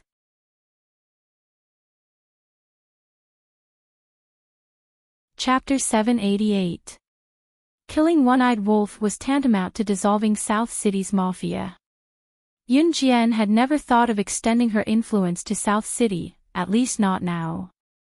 South City's economic development was not as good as Zhe Province, and Zhe Province alone was enough for Yunjian to take in, so Yunjian did not plan to expand her influence for the time being. Of course, Yunjian's ultimate goal for Falcon Hall was not limited to Zhe Province. Yunjian contacted Duan Lei, and the corpses of One-Eyed Wolf and his men were dealt with by him. After all, One-Eyed Wolf and his men were felons who trafficked in human organs. Duan Lei had counted up to thousands of families that were ruined by them. Even if One-Eyed Wolf and his men were caught alive and brought to the police station, they would be sentenced to death. Of course, if they were not sentenced to death after being caught by the police, Yunjian could not kill for no reason. However, with Yunjian's identity as an advanced special forces soldier, the outcome was different. Yunjian had killed One-Eyed Wolf and his men because she was doing her job impartially. It was within her duty. Yunjian had never been a good person, so she purposely left the address to Duan Lei and drove Qin Yiru back to Longmen City in her sports car. Qin Yiru had been unconscious all the way back to Longmen City from South City. In spite of it, Yunjian had checked that Qin Yiru would be fine. She was just drugged and would wake up after a while. Of course, Yunjian did not want Qin Yiru to wake up right now. Because at this moment, her body was covered in blood. It was not her blood, but if Qin Yiru saw it, Yunjian did not know how to explain it. If Qin Yiru knew that she had killed those people because of her, it would not be easy for Qin Yiru to clean up the mess given her personality. Therefore, the best solution was to keep Qin Yiru in the dark. Back in Longmen City, Yunjian drove straight home. As soon as she got out of the car, she saw Lan Su standing at the door. Yunjian. Seeing Yunjian, Lan Su immediately greeted her. Yes. When Yunjian got out of the driver's seat, her originally clean clothes were now stained with blood. When Lan Su saw this, she frowned deeply. Then, she walked over and scanned Yunjian from head to toe. When she saw that Yunjian was fine, she heaved a sigh of relief. When Lan Su walked over, she saw Qin Yiru lying unconscious in the front passenger seat. Seeing that Yunjian was fine, she decided to open the front passenger door. Is Auntie okay? Lan Su opened the door and asked. I'm fine. Yunjian turned her head slightly and said to Lan Su, help me take my mother to her room. I'm going to take a shower and change into clean clothes. If anyone saw Yunjian in her current state, they would definitely be suspicious. Lan Su nodded. As Yunjian walked into the house, Lan Su suddenly remembered something and told Yunjian, Uncle Gu and your brother are still outside looking for Auntie. I'll give them a call. Yunjian paused and went back into the house. She called Gu Junjian and found that Gu Junjian and Yunyi were together. When Qin Yiru was in trouble, Gu Junjian, who knew about it after he got home, ran out to look for her without even changing out of his military uniform. As he searched, he did not find her but found Yunyi instead. A single call from Yunjian and both of them rushed home. When Yunjian went downstairs after taking a shower and changing into clean clothes, she saw Gu Junjian and Yunyi standing downstairs.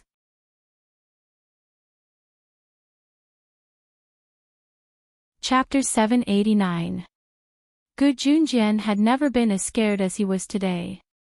When he first came home and heard that Qin Yiru was missing, he didn't even have time to change out of his military uniform before he ran out to look for her. Gu Junjian had never experienced the feeling of searching aimlessly on the streets without knowing where the person he was looking for was. However, it was also the most terrifying experience that Gu Junjian had ever experienced. Gu Junjian had even planned to violate the military rules and use his authority to look for her. It was then that his phone rang. It was Yunjian who called him. Mom will wake up soon. Yunjian pursed her lips and went downstairs. Okay. Hearing Yunjian's words, not only did Gu Junjian heave a sigh of relief, even Yunyi felt the same. Dong Wan had already started work. She didn't know what had happened here, and Ce had already brought Immerse back to the Kosha mercenaries. Yunjian's words were the most reassuring. No one asked where Yunjian found Qin Yiru, because they all believed that Yunjian could handle this matter herself. At 8 or 9 o'clock in the evening, Qin Yiru woke up as expected. At this moment, everyone was surrounding Qin Yiru's bed. Qin Yiru opened her eyes groggily. The first thing she saw was the crowd surrounding her. She had just woken up and was startled, obviously startled by the commotion. Why are all of you here? Qin Yiru was supported by Yunjian to sit at the head of the bed. She leaned against the wall and asked in shock. We. Yunyi was about to speak, but Yunjian reached out and tugged at the corner of her shirt. Mom, I found you collapsed on the side of the road on my way to the market. You scared us. Yunjian explained.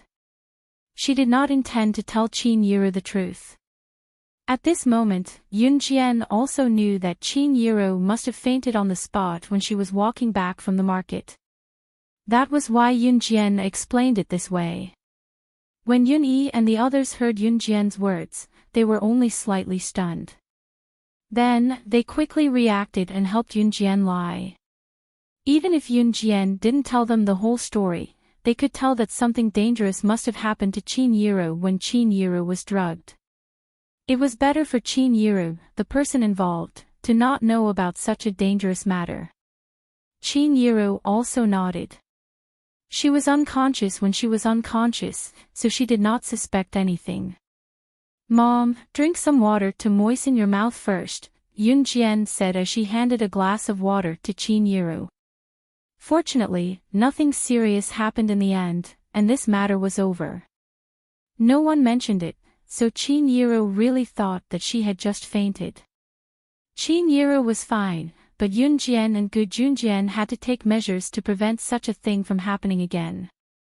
Yunjian planned to buy Qin Yiru and Yuni a cell phone so that they could contact each other easily.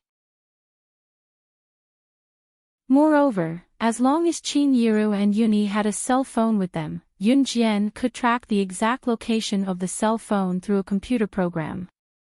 Gu Junjian planned to mobilize the military to pay more attention to Qin Yiru's safety when necessary. On Saturday morning, Yunjian went for morning exercises as usual. When she went, she brought Yun-yi with her and met Zhang Xiaofeng at a bridge not far away. However, this time when she met Zhang Xiaofeng brought a small follower with him. "Master, I'm here." Zhang Xiaofeng waved excitedly at Yunjian. Yunjian looked over and saw a fat boy standing beside Zhang Xiaofeng. This fat boy was Zhang Jian. When he saw Yunjian, Zhang Jian greeted Yunjian respectfully, "Grandmaster."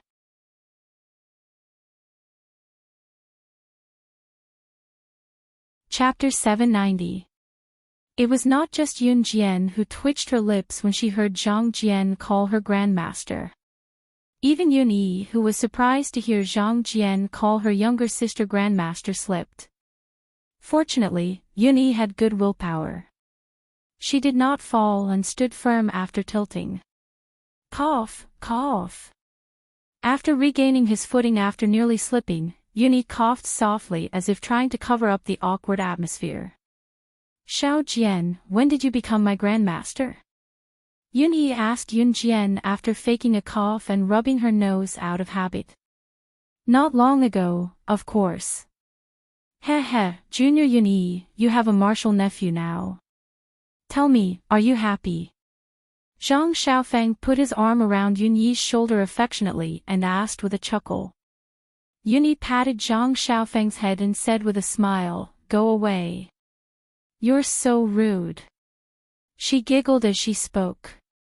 Zhang Xiaofeng even pulled Zhang Jian with a chuckle and introduced Yun-yi to him. "This is my master's elder brother. He's my junior brother now. Call him grandmaster. Quick." Zhang Jian really did call Yun-yi grandmaster at that. It was only then that Yunjian spoke to Zhang Xiaofeng. "You're almost recovered from your fever. Are you sure you didn't turn stupid from the fever?"